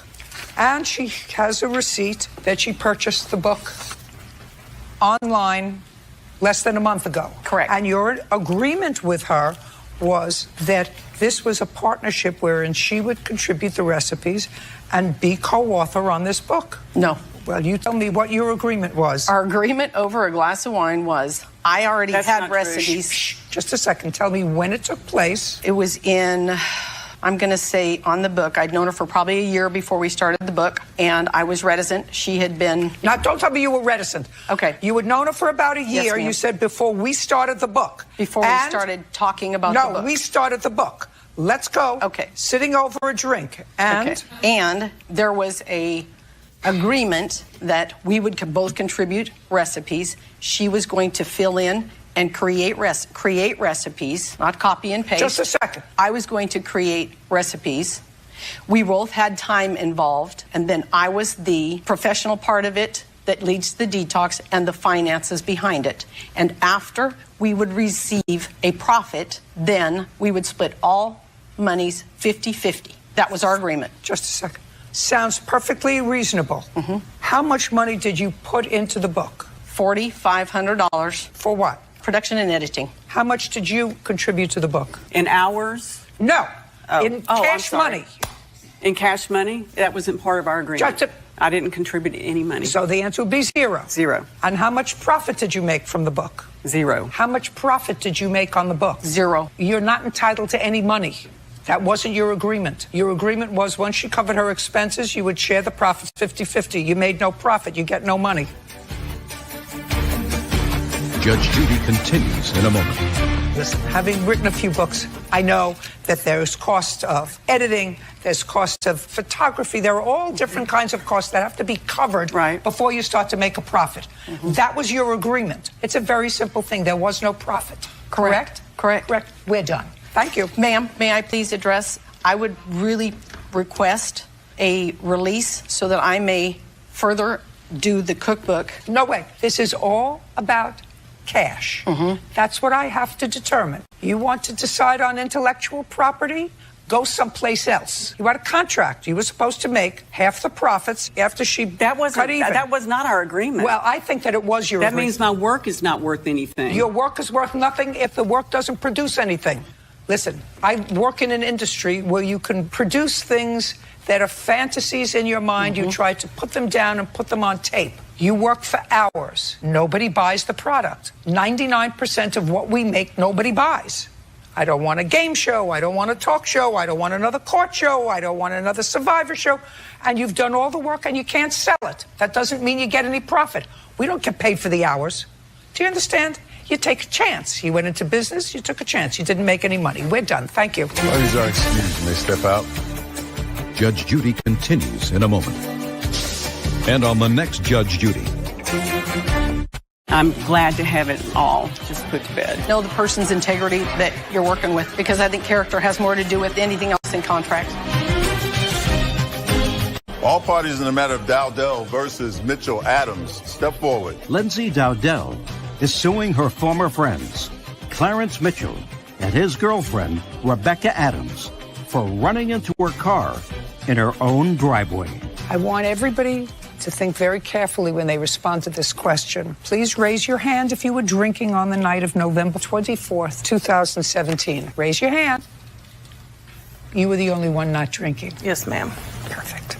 You were all together. Yes, ma'am. Yes. No, ma'am. I'm sorry. He was not present, Mr. Dowdell. He was not present, At but the you had been accident, no. drinking. Yes, I was. He was inside of our house. Just a second. You had been drinking. Yes, I went home early. Okay. And you had been drinking. Yes, ma'am. And you had been drinking. Yes, ma'am. And where had you all been? At my mother's house. Okay. Now, does anybody dispute the fact that the plaintiff was not drinking? I do. You do. Okay. And you are? I'm Rebecca. Okay. So you were all at her mother's house. And I want you to tell me about the 24th and the plaintiff's drinking. We were all playing card games. It was Thanksgiving, and we had Thanksgiving dinner at her house, her mother's house. And after dinner, we were playing a card game with her family and the two of us. And we all were drinking. I'm sorry. No. Yes. That's not an answer. I want you to tell me specifically what you recall about the plaintiff's drinking. I remember playing cards and her having a drink, as well as me. I mean, You remember her getting it? You remember yourself getting it? I remember her getting her own in the kitchen. Now, your turn. I was still cooking and getting the food ready to take over to my mom's house. We had already been to 3 other locations that day. He called me while I was in the process of getting the food ready, said they were hanging out. Did we want to? I said, sure, invited him to come over to my house and then us go to my mother's house. She brought a pint, which is a small bottle, so there was only enough for each of them to have like 2 shots apiece. They finished the pint at my house. You didn't tell me why you were certain that you had nothing to drink that day. I was exhausted. I had been cooking all day. We had been going all over the place. I have 4 children. It just wasn't something that I wanted to do. I had to work the next day. How old are your children? 18, 11, 8, and 7. Okay, great. Now, I'd like you to tell me what happened on that date, because it is your claim that they caused an automobile accident. Your car was damaged. Tell me about it. We decided to play cards, as she said. We were playing cards. We went to leave my mom's house. My husband left about 10 minutes prior. He wanted to go home and take a shower. We were still finishing our card game. Okay, he had been drinking. Yes, ma'am. Did he drive home? He did. Okay. Not a good thing for him to have done. Exactly. Okay, go. I was gathering up the leftovers to take back to my house, gathering up my children, etc. We got in the truck. We went to leave. In whose truck? I got in my truck. They got in their truck. He's following behind me. I started to go up and around my turnaround. It's a slight hill. He proceeded to go through the grass that's in the middle of my turnaround and wasn't paying attention and hit the side of my car. May I see the photograph of the damage to your truck? Yes, ma'am. That's my truck the next day. That's the night of.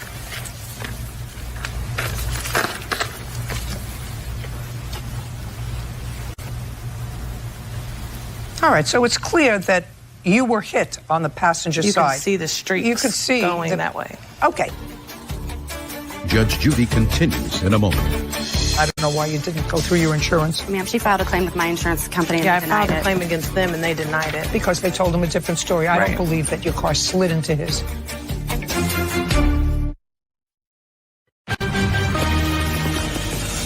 Real cases, real people.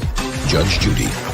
Lindsay Dowdell says former friends Clarence Mitchell and girlfriend Rebecca Adams are responsible for a car accident in her driveway. Now, Mr. Mitchell, you were driving. Yes, ma'am, I was. You were driving. And understand that I've seen a picture of the damage to her truck. Yes, ma'am. And the dent. So it's clear that someone hit her truck and made that sort of indentation and damage. It's not a scrape. Yes, Do you ma'am. understand? So now I want you to tell me your version of the events. You can go over there. All right, yes, ma'am. Excuse me. All right, Lindsay pulled in and she was parked here as that vehicle. I pulled in and parked in here because we were only stopping by for Rebecca to get her purse to head back home and to drop her daughter off. I was already parked. She was here. No. She's in front of you. Yes, ma'am. She's in front of you, and you're following her. Yes, ma'am. Go ahead. Okay. I'm following her. We come in. She comes in up here. I pull in behind her and park here, and she parks up there. As we park, then she gets out, and she couldn't get in the house with her keys. She comes back to her vehicle, jumps in, pulls off, and grinds. That's right, just like that. But she grinds against us, hits the front left of it, which I have photos as well, that shows you that she grinds on there, hits us, comes up, and stops right here. You mean she slid into you, is what I'm asking you? Yes, ma'am. So she had to slide into you from the side, like the wheels turned and she slid. Okay. No, ma'am. Just a second. Oh, sorry. I'll see the pictures. Okay. Go, I have show me the pictures picture. of his truck that night that shows that he was actually in my grass. There's gravel to the side of his vehicle showing that he was clearly in my yard. He wasn't even on my driveway anymore. I would just like to see the picture of what he's trying to show me, what he's trying to explain to me. Can I try and explain no, it? Okay. I want to see the damage to Here's your my car. Judge Judy continues in a moment. Did you take a picture in the daylight of the damage to your car? I did not, ma'am, because I was not concerned about the damage to my car. Okay, No, that's not my fine. Can I see an estimate, please, for the damage to your car?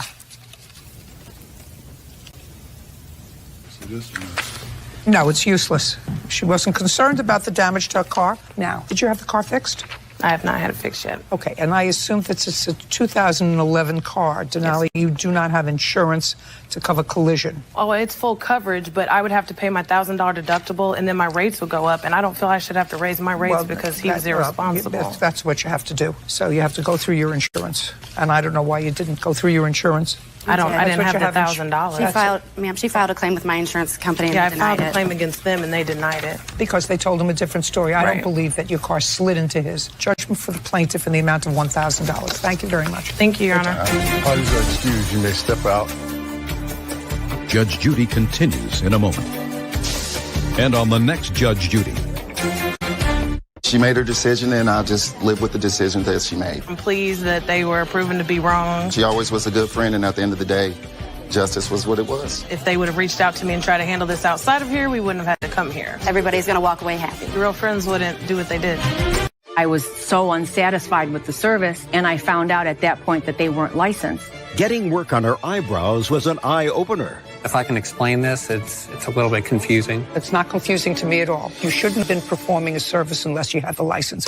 Now, is she hoping for blind faith from the judge? I want to see what your eyebrows looked like right after they were done. I don't have a photo of that, ma'am. Why not? Judge Judy. You are about to enter the courtroom of Judge Judith Scheindlin. This is Judge Judy. Candace Tucciarelli is suing Wellness Center owner Nicholas Parison for negligence and medical bills as a result of a microblading treatment to her eyebrows. Order. All rise.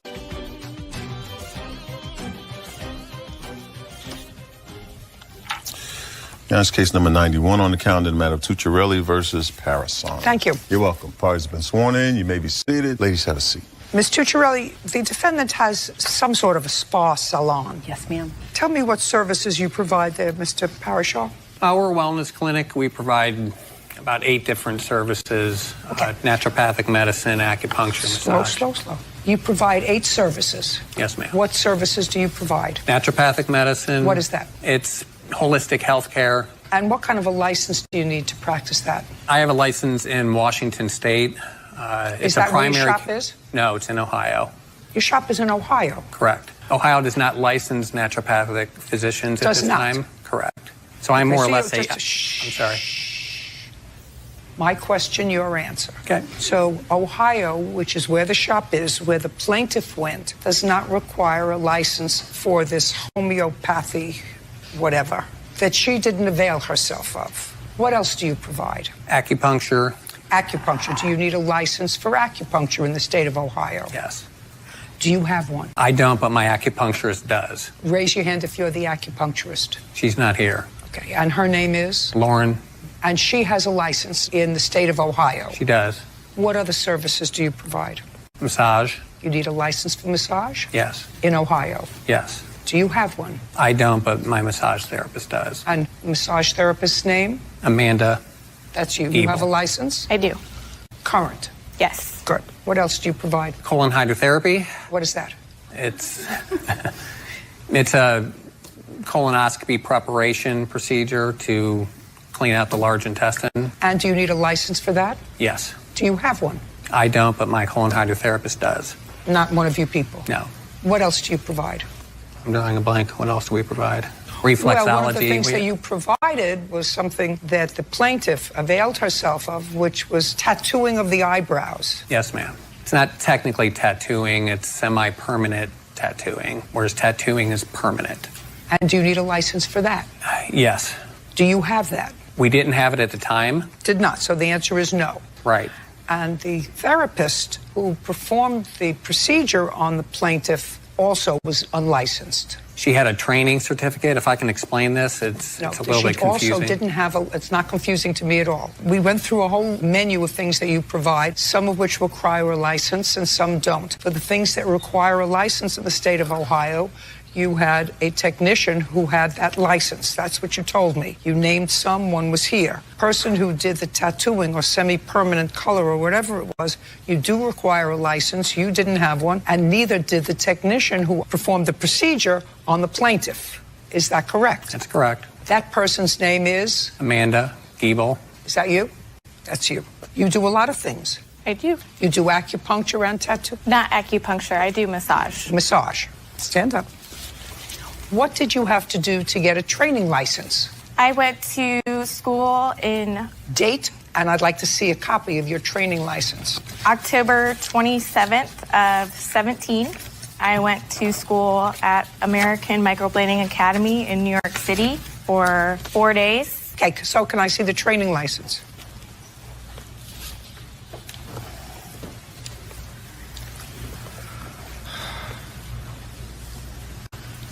This isn't anything.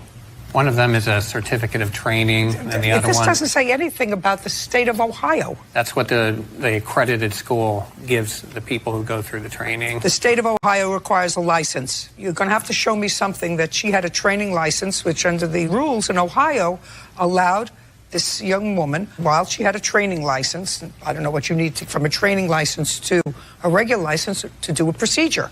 What they required from Don't tell me what they required. Show me. Show me a statute. Show me a rule. Show me something. It's murky, to be honest with It's you, not Your Honor. murky. It's not murky that if you want to perform a colonoscopy on somebody, you need a license. And if you want to do massage on somebody, which is not a permanent or a semi-permanent process, it's massage, you need a license. If you want to give somebody a pedicure, you need a license. You need a license to give somebody a manicure. I mean, I see them whenever you go in for a manicure. You see, licensed by. If you need a license to do those things that are not permanent or semi-permanent, it would seem to me if Ohio requires a license, you shouldn't have been performing a service unless you had the license. You would agree with that, sir? I would agree with it, but... Fine. Good. Now, you're not here because you didn't have a license. You're here because she was dissatisfied with the service and had to have it removed and redone. That's what she's suing for. The fact that you didn't have a license is per se negligence on your part. But the fact that you did the procedure and she was dissatisfied with it suggests to me that you all aren't getting it, because she had come into your spa or whatever your center is previously and had other services, right? Yes. Ma'am. Satisfied. Yes, ma'am, very. Satisfied. She wasn't a nut. Who performed the services and what did you have done? I went to Dr. Flynn starting in 2015 to 2017 for... Who's Dr. Flynn?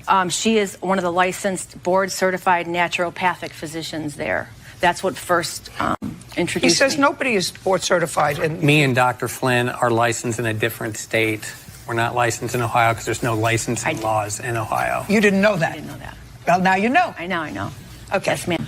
What else did you have? I've had facials, numerous facials. Satisfied? Very. Everybody there was Not awesome. a nut. I put good reviews on the services. When did you have the eyebrow procedure? December 11th, 2017. You performed the service? Yes, I did, ma'am. Why? After my training in school, they sent me home and told me that I needed to... Listen to me. Don't tell me what anybody told you. Okay. You can go to medical school and never be licensed to practice medicine in a state because you can't pass the boards. Right. You can go to dental school. You can go to law school for 3 years and never pass a bar. That means you can't practice law. So... Your Honor, can I make a comment? What?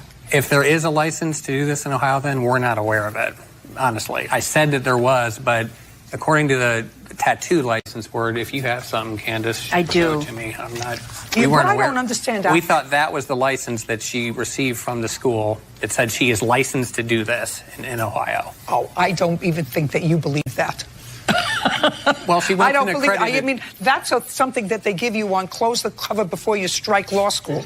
You wouldn't let somebody like that represent you if you were charged with murder. Oh, here, I went to this law school. Here, I'm going to get a match out and open up the cover. What you have to have is what the way I understand it is a tattoo license is what I understand. Well, if you need a tattoo license and you didn't have a tattoo license, what I'm trying to understand, she's going to show me pictures. You have a business, clearly, based upon what you tell me, sir. You have a business that's been thriving for a while in the state of Ohio. You have a customer come in who is a good customer and has been coming to your center for years. Now she comes in and she says, I'm really dissatisfied. I had this service. She's going to show me pictures. I'm really dissatisfied. And not only that, if it's murky for me as a business owner, you would want to say, the last thing I want to do is irritate this good customer. So I'm going to give her back her money. I'm going to pay for having it redone. We did. We gave her back the money that she paid to have the procedure done. And then we offered to have another experienced practitioner that was licensed to come in and do a touch-up on her and fix the procedure on our dime. Just a second. Yeah. Why wouldn't you say to her, go wherever you feel comfortable now, because we screwed up. And I didn't tell her not to go anywhere. We gave her one resource that we had that got... No, not one resource that you had. If I went to a doctor, because I had a broken arm, and the doctor set my arm, and I went for an x-ray 2 weeks later. The x-ray showed that they had set my arm wrong. The doctor said, you know, it's true, I set your arm wrong. And I could understand that if you don't want me to break and reset your arm, go to whoever you like and we'll pay the bill. Your Honor. What? Can I add something to that? Sure. I don't know who you are. So far, you didn't raise your hand for anything. I'm Dawn, the operations manager, and I did speak to Candy after her procedure. She called the clinic on the 8th to say she was dissatisfied. I reached out to her. I left her a message. The 8th of what? Pardon me? The 8th of what? 1/8 of this year, okay. January 8th. She called to say she was unhappy with her procedure. I did reach out to her that day immediately and left her a message. We have proof. I called her. I reached out to Amanda immediately to let her know she was dissatisfied. Amanda reached out to her as well, which we have proof, and text her. Then she came into the clinic for acupuncture. I went and spoke with her, said I was relieved. From the note, I thought it was going to look bad. I expressed that it didn't look bad, and she said, oh, yeah, it is. It's covered up. And I said, Candy, I apologize. We'll bring in somebody on our dime experienced. I gave her a name, a number, asked her to send photos as well so Amanda could submit them and just see what it was she was unhappy with. I'd like to see the photos. Bird, would you get me the photos? The photos from my plastic surgeon? No, I want to see the photos of what it looked like on the 7th of January. She didn't take photos. You, not she, you. Judge Judy continues in a moment. So you did have tattooing there? Yes, ma'am. And you know how your body changes after 10 years. Your eyes change. Yes, ma'am. Everything changes. Yes, ma'am. Go up, go down. Up, down, you want it to keep. You want to keep it all the same? Yes, you have to see a plastic surgeon every month.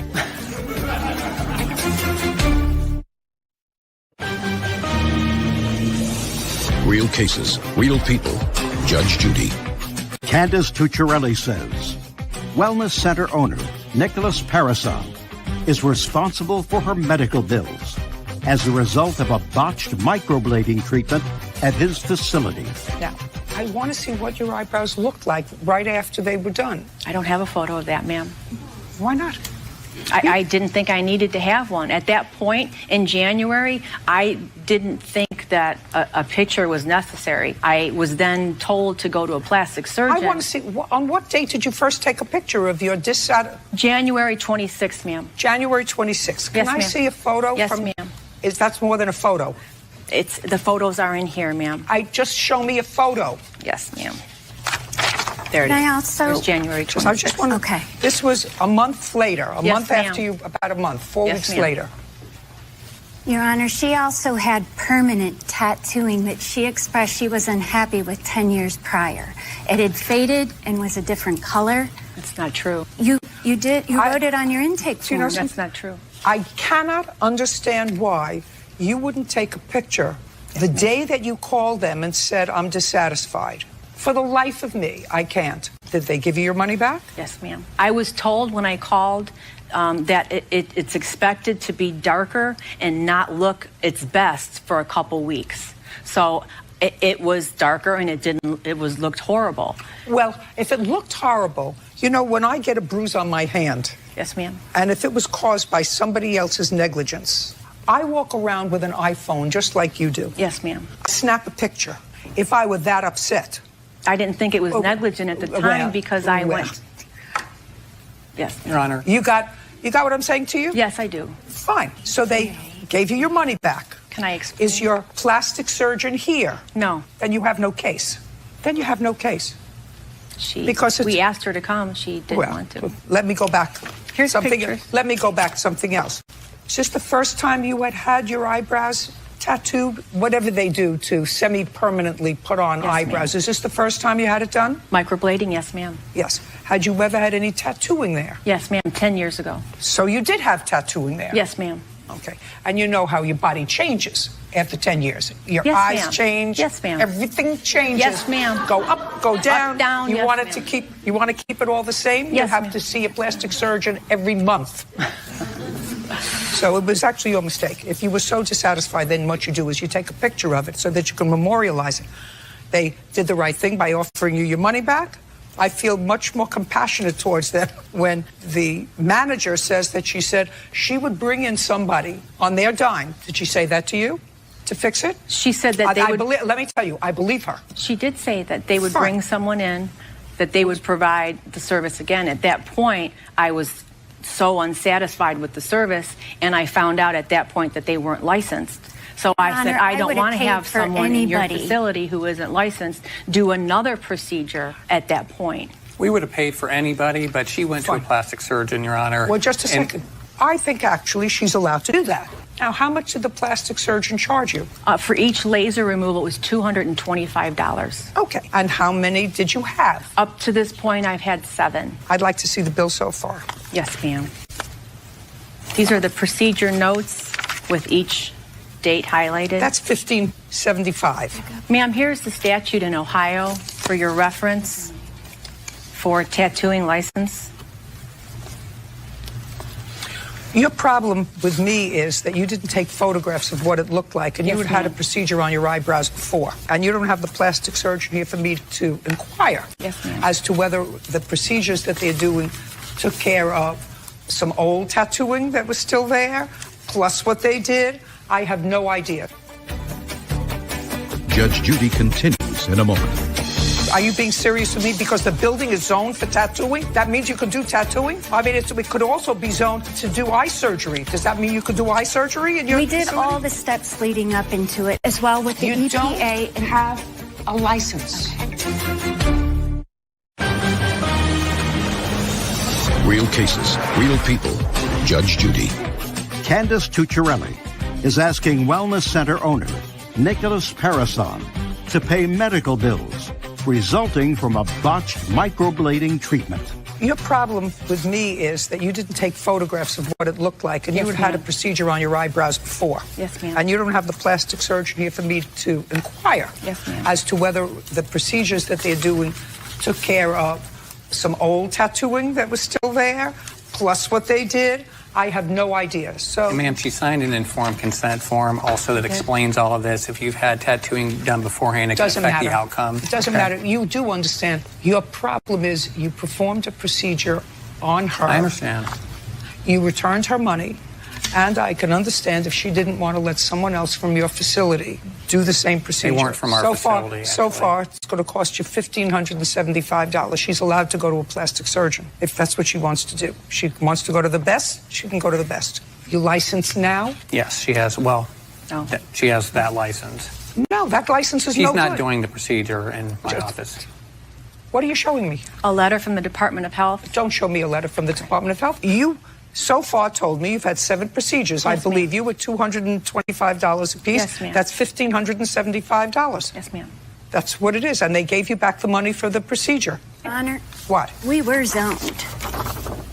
What? So I do have an email. We were zoned to do tattooing. I don't know no, what you it's mean, not a zoned. license, but our facility was zoned to do the procedures. No, just because you can. Are you being serious with me? Because the building is zoned for tattooing? That means you can do tattooing? Well, no. I mean, it could also be zoned to do eye surgery. Does that mean you could do eye surgery in your We did facility? all the steps leading up into it, as well with the You EPA. don't have a license. Okay. Judge Judy continues in a moment. The boss says you don't do the procedure anymore because you don't have a license, right? We're not doing it anymore. Right. Until you get a license. Or maybe never. But I don't think that they did the wrong thing. And I think that you did an unwise thing by not taking a photograph of what you were complaining about. So I have to guess what is as a result of the old tattooing that you had and what's a result of this microblading that you had, which is semi-permanent. Yes, ma'am. But right now, the wisest thing for them to have done was to pay so far for the plastic surgeon, which is $1,575. Judgment for the plaintiff. We're done. Parties are excused. You may step out. Judge Judy continues in a moment. and on the next Judge Judy. It was completely out of line. It was way above where an eyebrow would even be considered to be placed. She kept coming back to our clinic after she had her crazy eyebrows. And when the technician came in, she told me she was licensed and certified. There's no licensing laws for it's a new procedure. I had to start wearing a baseball cap to work. It's a murky situation. Because I looked crazy. I mean, we did everything we could to help her. I was very unhappy, very scared. We offered to redo the procedure. As I was happy with the facility and was going to a licensed doctor, I'm glad she's happy. I will never go back. Suing her great-granddaughter, Angelina Marshall, and her daughter, Angela Nori, for writing fraudulent checks. Court come to order. All rise. Have a seat, please. Hello, Judge. Case 2169, Gatlin versus Marshall Nuri. Thank you. You're welcome. Miss Gatlin. Right here. Who's Marshall? Me. This is your grandmother. Great-grandmother. Great-grandmother. Yes, Your Honor. Would you have a seat for a moment? Yes. Thank you. And this is your... My great-aunt. Your first name is Angelina? Yes, Your Honor. And you said that this was your great-aunt? No, she's my great-grandmother, and then the other lady is my great-aunt. No. Who is the plaintiff? My great-grandmother. Well, that's what it says in the complaint. I didn't understand it when you said that was my great-aunt. Sorry. Okay. How old are you today? I'm 18. When did you turn 18? September 24th. Prior to your turning 18, you had a job? Yes. Doing what? Being a food associate worker. How long were you working there? I was there for 5 months. And how much were you making an hour? $17. Who were you living with? My grandmother. And Miss Gatlin, is Miss Nuri your daughter? Yes, she's my oldest daughter, yes. That's what I thought. Because you were working, you wanted to start a bank account. Yes. Yes, Your Honor. And you asked your great-grandmother whether she could help you do that because you needed a cosigner. No, she actually offered if... Okay, well, tell me about it. Well, I was helping her move some stuff into our apartment, and then... You were helping her with? I was helping her move some of her stuff into our apartment, because at the current time, she needed to live with us, and I was helping her out. Your great-grandmother was going to be living with you? Yes. And what month was that? June. June of? 2022. So you were helping her move some of the things into your house? Yes. And? And, well, we were at the bank because she wanted to withdraw some money for, well, I don't really know what she was doing, but... Yes, I do work, Your Honor. For whom? I work for Securitex. And that's where you deposit your paychecks? Yes, my paychecks are directly deposited. That is correct. Okay, so now you're traveling with your great-grandmother around, and she had to go in and make a deposit or a withdrawal. Yes. And? Well, I was sitting there waiting for her to finish. And, well, while we were waiting for a teller to open up for her before she went outside, she asked me if I would like to open a savings account. And, well, I really didn't need one, but I was like, yeah, sure, so I can at least have my checks go somewhere. Well, what were you doing with your checks before that? I would just take them to the bank. Is that what the bank that they were drawn on? Yes. Okay, so you were taking to the bank that they were drawn on to cash. Okay, but this was a more convenient bank? Yes. She said it would help me with my credit, so I'm like, yeah, sure, since she wants to help out. Okay, so you had some paychecks that you were putting in there? Yes. Those are not the checks that are at issue. How long did you put your paychecks into the bank? That was now a joint savings account with you and your great-grandmother, starting in June. Excuse me, what? Was that the It one? actually started in May, Your Honor. May of 2022. Yes, and to go back a little bit, Angelina, yes, I was living with my oldest daughter. Angelina came to me one night and she said, Granny, she said, can you help me open a bank account? And I said, well, we'll see. So she happened to be with me that particular day when I went to take care of a transaction.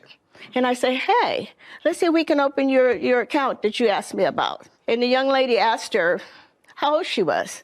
She said 17. She said, well, unfortunately, we have needed a co-signer. Yeah, she said, Miss Gatlin, she said, since you've been banking with us for a while, Angelina can open up a junior account on your account. So I said, oh, okay. Great. So it was opened in May? It was open May. Great. May the 11th. And you put your paychecks in there? Yes. And you withdrew from your paychecks what you needed to live? Yes. Is that what happened? Yes, Your Honor. But then there came some checks that you weren't quite sure of how they originated. They were not your paychecks. What checks were those? They were some checks that a family member gave to me. No, not a family member. Not a family member. Your father gave to you. Yes. When did your father give you these checks? I gonna say maybe July. I'm not too sure. When did you see your father? Well, he's in and out of our lives a lot. We never really talked to him when he was around, but maybe about... No, look at me and tell me how it is that your father gave you checks, which turned out to be bad, to put in your account, your bank account. Well, he was just trying to help out with... No, not just trying to help out. I want you to tell me where you received the checks, what he said to you when he gave you the checks, and I assume he did not give you the checks all at one time. No, he didn't. Gave them to you intermittently? Yes. So tell me when he gave you the first check. Was that in July? Yes. Where was he? We were at my house. With? My grandmother. With your grandmother. She likes him? Yes. And what happened when he was at your house in July? Well, he came over to check up on us, the family. And he's like, Angelina, do you need some money? I said, yeah, Dad, to help out with the bills. He's like, okay, here, cash this. And like, I didn't... No. Ask. What happened when your grandmother told you that the checks were bad? I was like, oh, know about it. I'm like, okay. She's like, are you going to pay it so it won't come back on me? I'm like, yes, I will pay it. You're talking very fast. Maud Gatlin claims her 18-year-old great-granddaughter, Angelina Marshall, used her account to cash fraudulent checks. Okay, now, according to you, your father's been in and out of prison. Yes. How long had he been out of prison when he came to the house? I'm going to be honest, I don't know, because he's honestly very in and out of jail a lot. So I don't really keep track of how many times he gets out and then... Well, I'm just asking, when they came to your house in July, had he been in jail in June, in April? April. May? April. He'd been in jail in April. In May? No, he was not in jail. Where was he working? He wasn't working anywhere. He wasn't working in May? No, he does his own thing. I don't know what that means. I don't know what that... Good. Was he working in May? Was he working in June?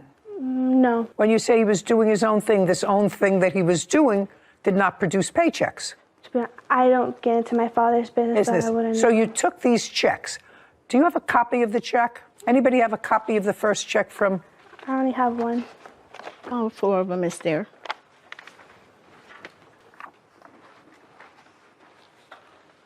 Well, first of all, I don't see any signature on here. On the first one, there isn't. On the 3560, Your Honor, there isn't. No, on 600, 1200. There isn't any signature on any of them. It's just that she wrote her name on it and screenshot them into the accounts. Now. And I do have the breakdown. I'm sorry. Just a second. Okay. I do have these checks starting to be deposited in August, one on the 11th, two written to you on the van, and they're made out to you, right? Yes. You're not a stupid person, right? No. I want you to tell me who Suzanne is. I wouldn't know. I swear my dad just gave them to me and told me to cash them. Well, Miss Marshall, you have checks that are made out to you from a person that you don't know, not from one of your work checks. It's made out to you. It's signed by somebody who you worked for. It indicates the number of hours on the stub. Do you know what I'm talking about? Yes. This is written by somebody that you have no idea who it is. Now, a person with a modicum of intelligence that has an unsigned check would say, who is Suzanne? Are you telling me that you didn't ask that question? No. No. Now, when you signed the checks, because they had to be signed, right? Yes. Whose name did you sign? My name. Well, the checks are made out to you, which means you could have cashed them. Am I missing something? So her name was docu-signed on these checks, and she merely endorsed them? Is that what you're telling me? Basically, what I'm seeing from what the bank tells me, she put her name on it, put the amount that she wanted to withdraw, did a screenshot, and got the money. Okay. Now, there did come a time when you found out that these checks were bad checks, right? Yes. And that they were going to hold your great-grandmother responsible for those checks because you already took out the cash and you spent it, all of it, not your pay. You may have taken out your pay too. I'm going to ask you a very serious question. Did you give your father any portion of checks that he gave you? Did he say to you, well, this is work that I did for this woman, so if you cash them, you can give me some and you can keep the rest? Think carefully. He just said to you, take these blank checks, fill them in, and deposit them. No, he's the one that filled them, and he just told me to say, I'm like, I looked at him, I'm like, Dad, are you sure? He's like, trust me, Lena, they're fine. I'm like, well, why would you trust him? What does he go to jail for? Way different stuff from the... Sounds like a dreamboat. Well, so now I'm going to ask you. You took this money out, and what'd you do with it? Paid bills, bought stuff I needed for my daughter. Like what? Diapers, clothes, shoes, saving just in case I needed some more stuff for her, but I really didn't save. Took her to places just to get her out the house, and, well, awesome. Well, what happened when your grandmother told you that the checks were bad? Did she tell you at one time that all the checks were bad, or did she tell you over a series of times? She told me twice. The first time was $400 something. I was like, okay, I didn't know because I was trying to get into my account. I didn't know about it. I'm like, okay. She's like, are you going to pay it so it won't come back on me? I'm like, yes, I will pay it. You're talking very fast. Sorry. I said to my grandmother, and my grandmother said to me, $400 is they're discounting because it was a bad check. And that must have been one of the first checks. Yes. And you said? I told her I will pay it back once my next paycheck goes through. You will pay back what? The $400. I'm not exact how much it was, but I know it was 400, maybe 50 something. So now you know that the checks that your father was giving you are bad. Yes. That's with only $400 in it. Because you said to her, well, I'll pay you back because you've been using that money to take care of you. Yes. In addition to the money that you're earning. Yes. You were using the money that your great-grandmother was earning to take care of you. So now you find out that the checks are bad, but your father gives you other checks. Did your father give you other checks? Because once everything started to happen. No, when he gave you the $400 check and the $400 check was returned, and you said, I will replace it once I get to work. There is more than one check here. Mm-hmm. Why did you continue to deposit checks? Well, when they all came back to me about, negative this, I was like, okay, what's going on? I checked and it said how the checks were bad. Again, I didn't know that they were bad, so when I saw it, I was like, okay, I had to find a way to pay it back so, my great-grandmother won't get mad and no one else will have to get involved. Do you want to tell me how much you owe the bank? Okay, Your Honor. I went to the bank on the 23rd. No, just tell me how much you owe to the bank. It's $3,600. That's what they did. Okay. At this time, I've been paying on it. At this time, it's $2,300 and some change. I'm sorry. But you've been paying on it? Yes, ma'am. And it started at $3,600. Yes, ma'am. Did your great-granddaughter pay you any money towards it? No, she did not. Why not? Well, I was going to pay it back, but then she had my Aunt Janae come into my house and take a lot of my electronics. I would have said to myself, this doesn't look right. I don't know, or I have to ask my father, who's writing all these checks. Is she somebody he works for? Or is it somebody whose checks he stole? Maude Gatlin is accusing her 18-year-old great-granddaughter, Angelina Marshall, of cashing fraudulent checks with her account. Angelina claims her electronics were sold to pay for the debt. Now, she took what electronics? She took 3 of our TVs. Now, you bought those TVs with this money? No, all the stuff that she took was bought way before any of this happened. My PlayStation, my daughter's tablet, my Apple laptop, my daughter's laptop, 2 of my speakers. From what I know she's probably sold a little bit of it. I'm not really sure. Well, then I think that that's something you have to take up. You can take that up with your aunt. And that's how we start putting some of the money into the bank of the $430. It was from some of the electronics. Okay. So with regard to the $3,900, you paid off $400? No, it was $3,600. And when I seen it that day, I looked on my phone. It was $3,000 and something. I went to the bank and asked them, what in the world is going on with my account? No, I got exactly what happened, and I've laid it out. After you sold the electronics, that your daughter took. Yes, Janae. That your daughter took from their house, and you sold them. How much were you able to put in the bank with the sold electronics? It was $430, and she didn't take it. She was told to take it. I don't care whether she took it or not. It doesn't matter to me. $430. And they deleted all of my different accounts that I had within my accounts of $103 and $107.53.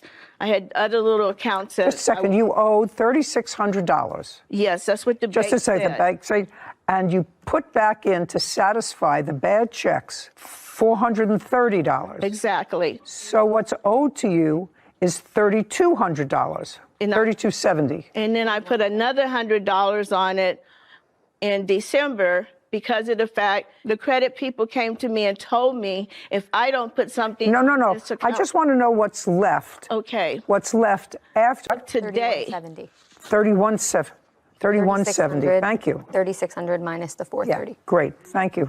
Okay, as of today, it's $2,252.04. I am going to make you whole. Okay. Not the money that you paid in yourself. Okay. What I want to know is how much money you paid in.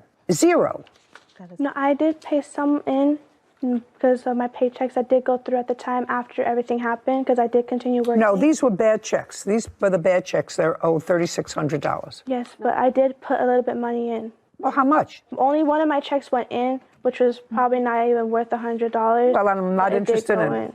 It was I'm not interested in it. $62 to be exact. Sorry. I'm not interested in it. Virtually no money, with the exception of perhaps one paycheck, which amounted to about $100, was put in by you. Yes. Is that right? Yes. Okay. So the question is whether I believe that, A, you knew or should have known that these were bad checks. And I think you're a pretty smart girl, given your father's history. He gives you these checks, 2 in one day, one's for $1,200, one's for $600, one's for $300. You say, Dad, where'd you get this money from?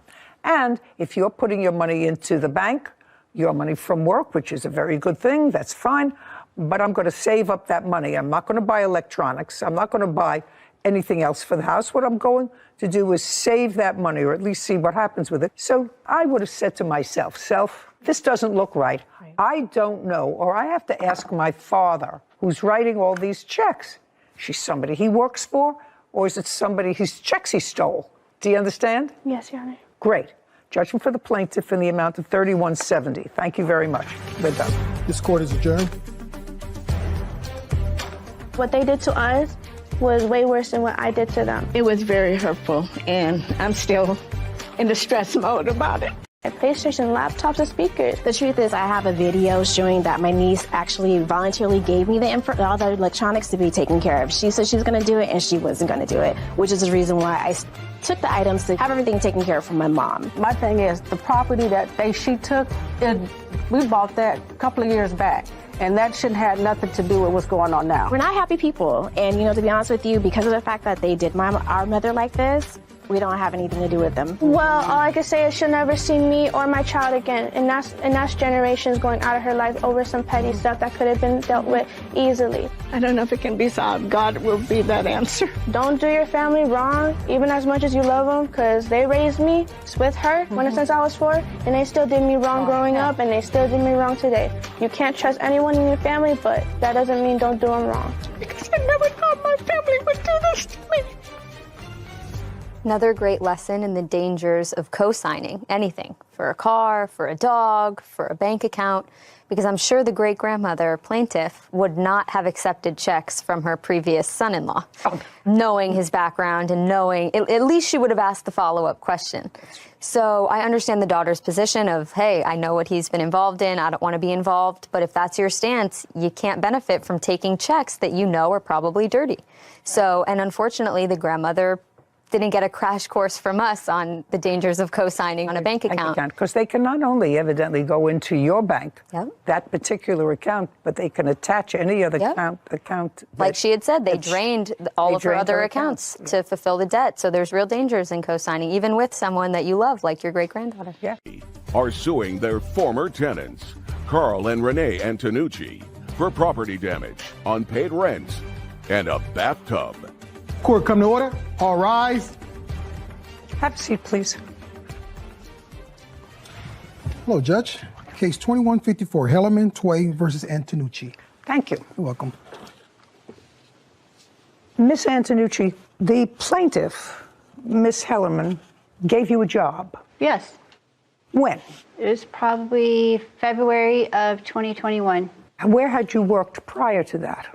I just worked for myself. Worked for yourself doing the And same? cleaning. Cleaning. Yes, and I worked for Rite Aid as assistant manager. And your husband was in prison? For a year last year. He was in prison on a 2 to 10 year sentence, correct? A rider. It's called the rider program, and it's about a 1 year program. You were convicted in the state of Idaho for what, sir, and when? It was 2012 was a third DUI. Mm-hmm. And at that time, you were sentenced to 2 to 10 years. Oh, correct. Yes. My apologies. I just read it online, sir. Yeah. It's not a secret. It's out there. So you were sentenced from 2 to 12 with a minimum of 2 years. And the rest of the sentence, you were supposed to be on probation. Correct. You violated the probation and you were sent back to prison.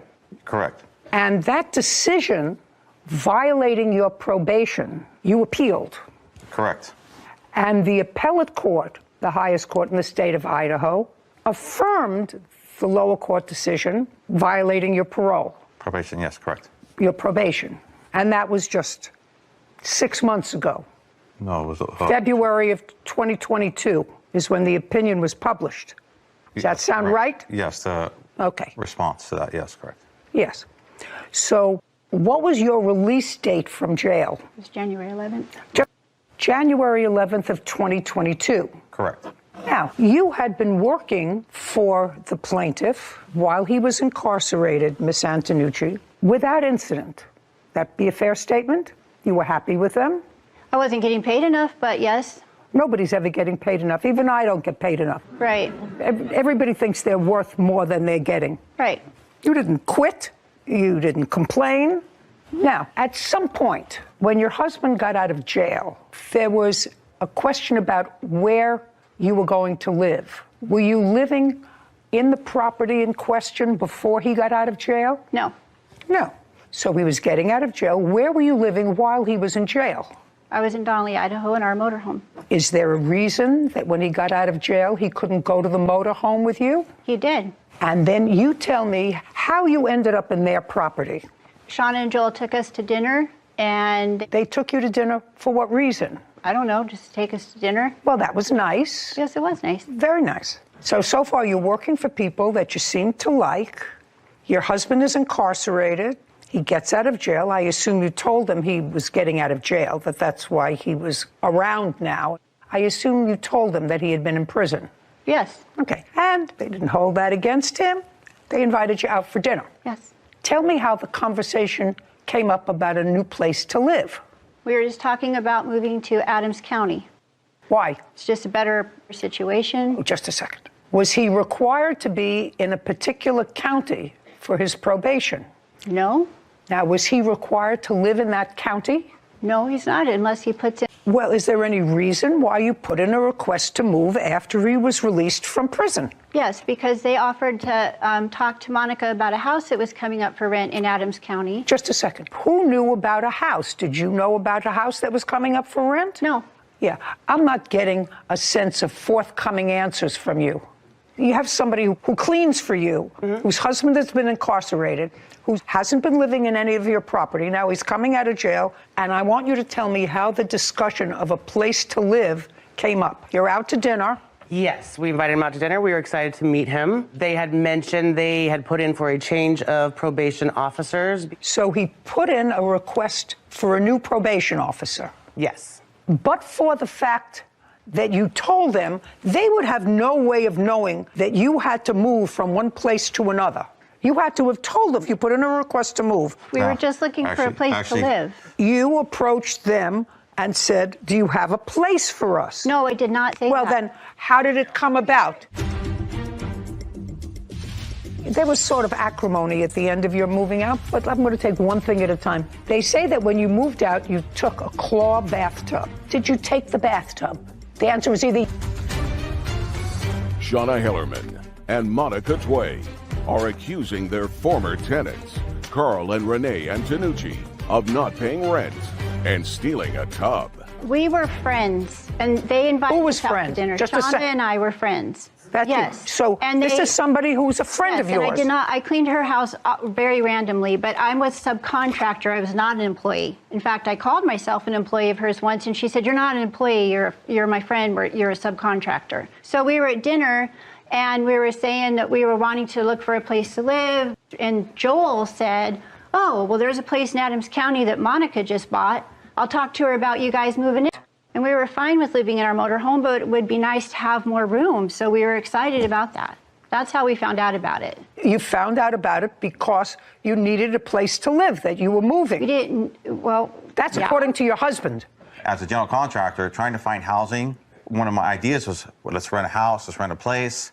I need space because I have trailers, I have a flatbed, I have a cargo trailer, I have the 2 vehicles and the Harley. I need a garage, I need a shop. I need to, expand. That's the sole reason for finding a different place. And also trying to save money to buy a home and recover and do all these things, build my business, so forth. Ultimately, you moved out. There was sort of acrimony at the end of your moving out, but I'm going to take one thing at a time. They say that when you moved out, you took a claw bathtub. I know what those are. They're sort of a decorative old piece. I've had them, they sometimes use them now when they renovate houses and put modern stuff around this claw bathtub. Did you take the bathtub? The answer is either yes or no. Yes. Yes. Of course. You say you took it in the answer. Did you have permission to take it? Yes. Yes. Who gave you permission? Monica. Monica, did you give them permission to take it? Absolutely not. I did not give them permission to take it. So now I want one of you to tell me when the conversation took place, where it took place, and who was present. One of you is going to talk to me. When we were about to move in and doing the walk through the residence. No, just not moving out. You were going to move in, and you moved into the residence in February of 2021? What month? No, we moved in April. April of 2022. And you moved out when? August 21st of 2022, of course. Okay, so what you tell me a story. In April, you were walking through the premises with the owner. I was going to do some work on the place too before we moved in, and when we moved in as some of the trade, or I would build them at a discounted rate. And there was supposed to be a fireplace, a wood stove. Well, really the main reason why I moved into this place is because I had a wood stove. The electricity is so hot. Listen to me. Go into the house. I don't care. Bathtub. Okay. I don't care about a fireplace. I care about a bathtub. Okay. Discussion comes out about the bathtub. She says she's not going to plumb it in. She says, if you guys want the tub, you can keep it. You can plumb it in if you want, but I'm not going to plumb it in and deal with it. Okay, so she said to you, she had this bathtub there that she didn't want to plumb in. I assume that means connect. Correct, because the connect to water. Yeah. She didn't want to plumb it in. You can either use it if you want to plumb it in or not. That's what she said to you. No. No. Only him. Have. No, I didn't hear the word have. You want to read back what he said, please? He says, discussion comes up about the bathtub. She says, I'm not going to plumb this thing in. She says, if you guys want the tub, you can keep it. You can plumb it in if you want. But, I'm not going to plumb it in and deal with it. You want to use it, you can use it. Keep it. Keep it. Keep it. Not keep it and take it away with you. You're moving in to her house. She said, this bathtub isn't connected to water. You can, if you want to, plumb it in, because according to you, she knew that you were in the construction business, and keep it, or not. But I'm not plumbing it in. And you viewed that 4 months later as saying, I can take the bathtub? Yeah, there was more discussion about it. No, let me hear the more discussion about it. She didn't want the tub. Just a second. That's a conclusion in your mind, that she didn't want the tub. Based upon what you just said to me, if you're moving into a house, you're moving into a place, that statement that she made, you can keep. It now belongs to you, the bathtub. You can either plumb it in or not. If you want to keep it, plumb it in. If you don't want to keep it, don't plumb it in. Okay, where's the bathtub?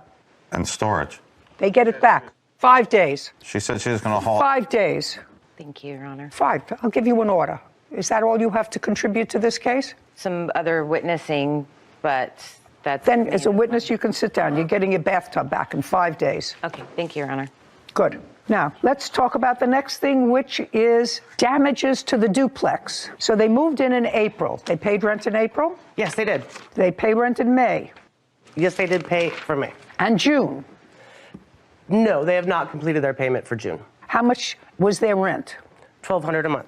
How much did they pay in June? They still have $80 owing, $30 in rent and a $50 late fee.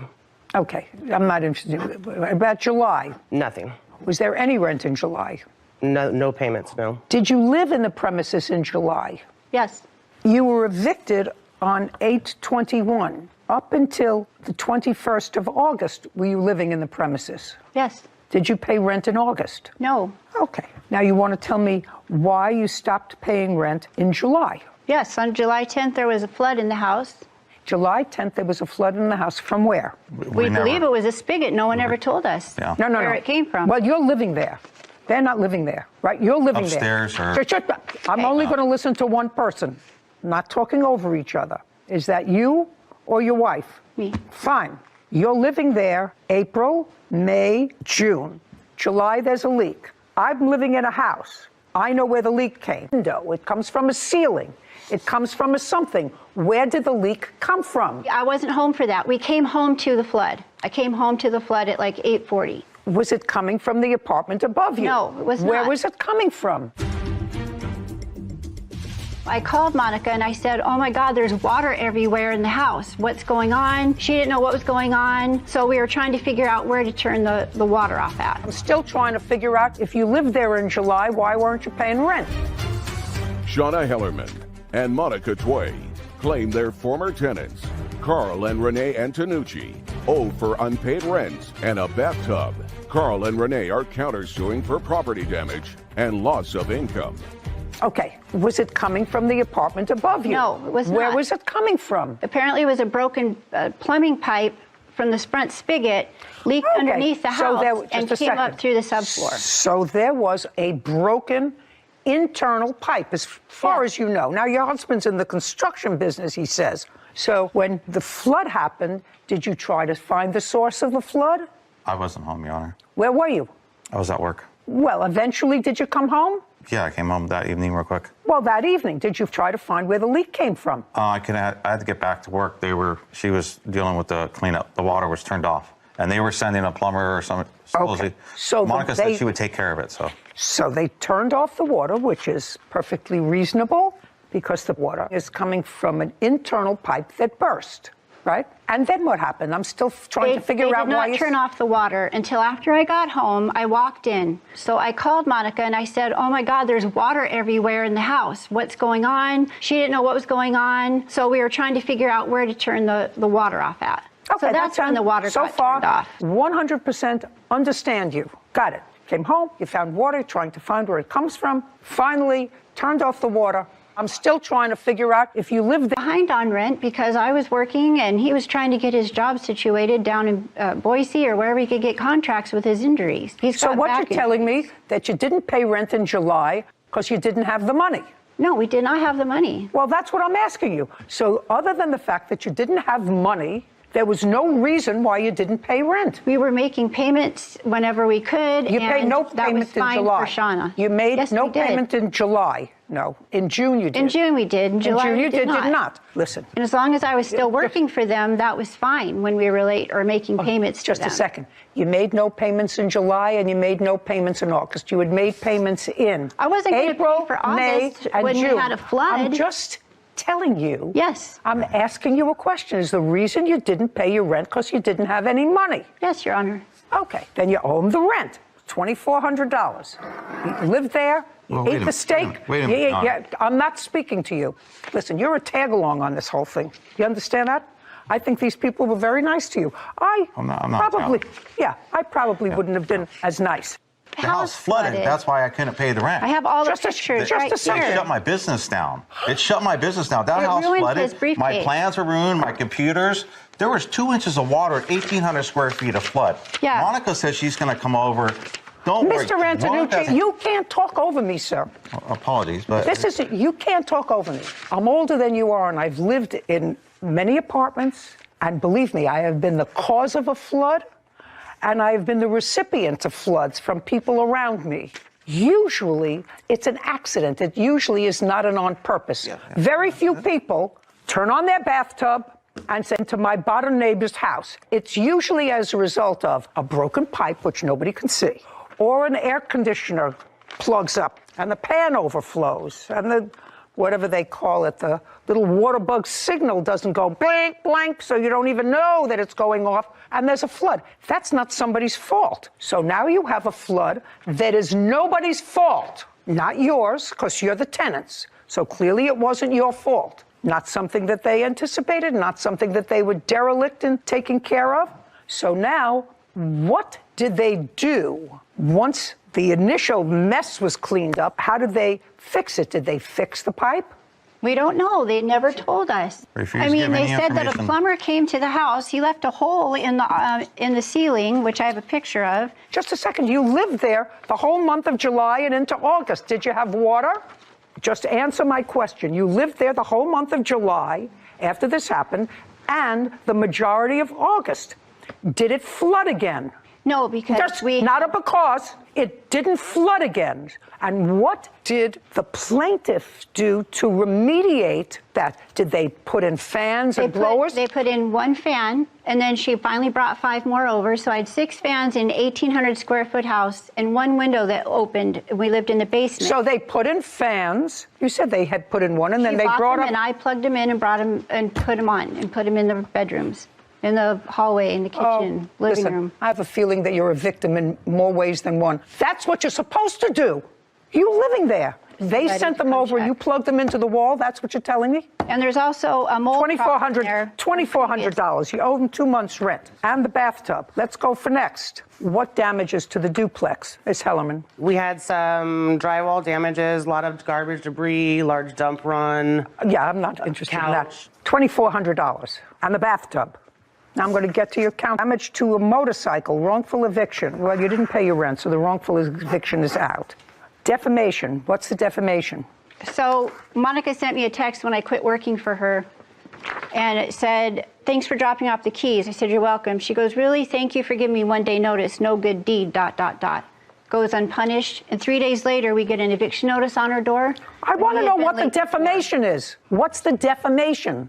Nothing. Cross out defamation. Damage to my motorcycle. Yeah, they laid gravel down in the driveway without notification, and you can't ride a 900-pound Harley through gravel. So his bike went down. $2,400. Judgment for the plaintiff. Counterclaims dismissed. We're done here, and she's absolutely right. No good deed goes unpunished. This court is adjourned. She definitely got to the bottom of their character. That house was a death trap. We received a text with pictures of small puddles throughout the home on a concrete slab. She didn't want to plumb the tub in. She said if we have it, if we want to use it, we could. If not, she's going to get rid of it. She's going to throw it away, take it to the dump. I didn't ever tell them they could have the tub. I told them I was not going to install it at that time and that I had already arranged to have the tub removed. I was going to store it. You know, I think what bothers me more than anything else about cases like that is that those were 2 nice people. The plaintiffs were 2 nice people. Sure. And they actually took a chance. They had an employee who was there for a year. Now she's got a husband who's recently released from whatever kind of prison he was in, but they welcomed him. They took him to dinner. They needed a new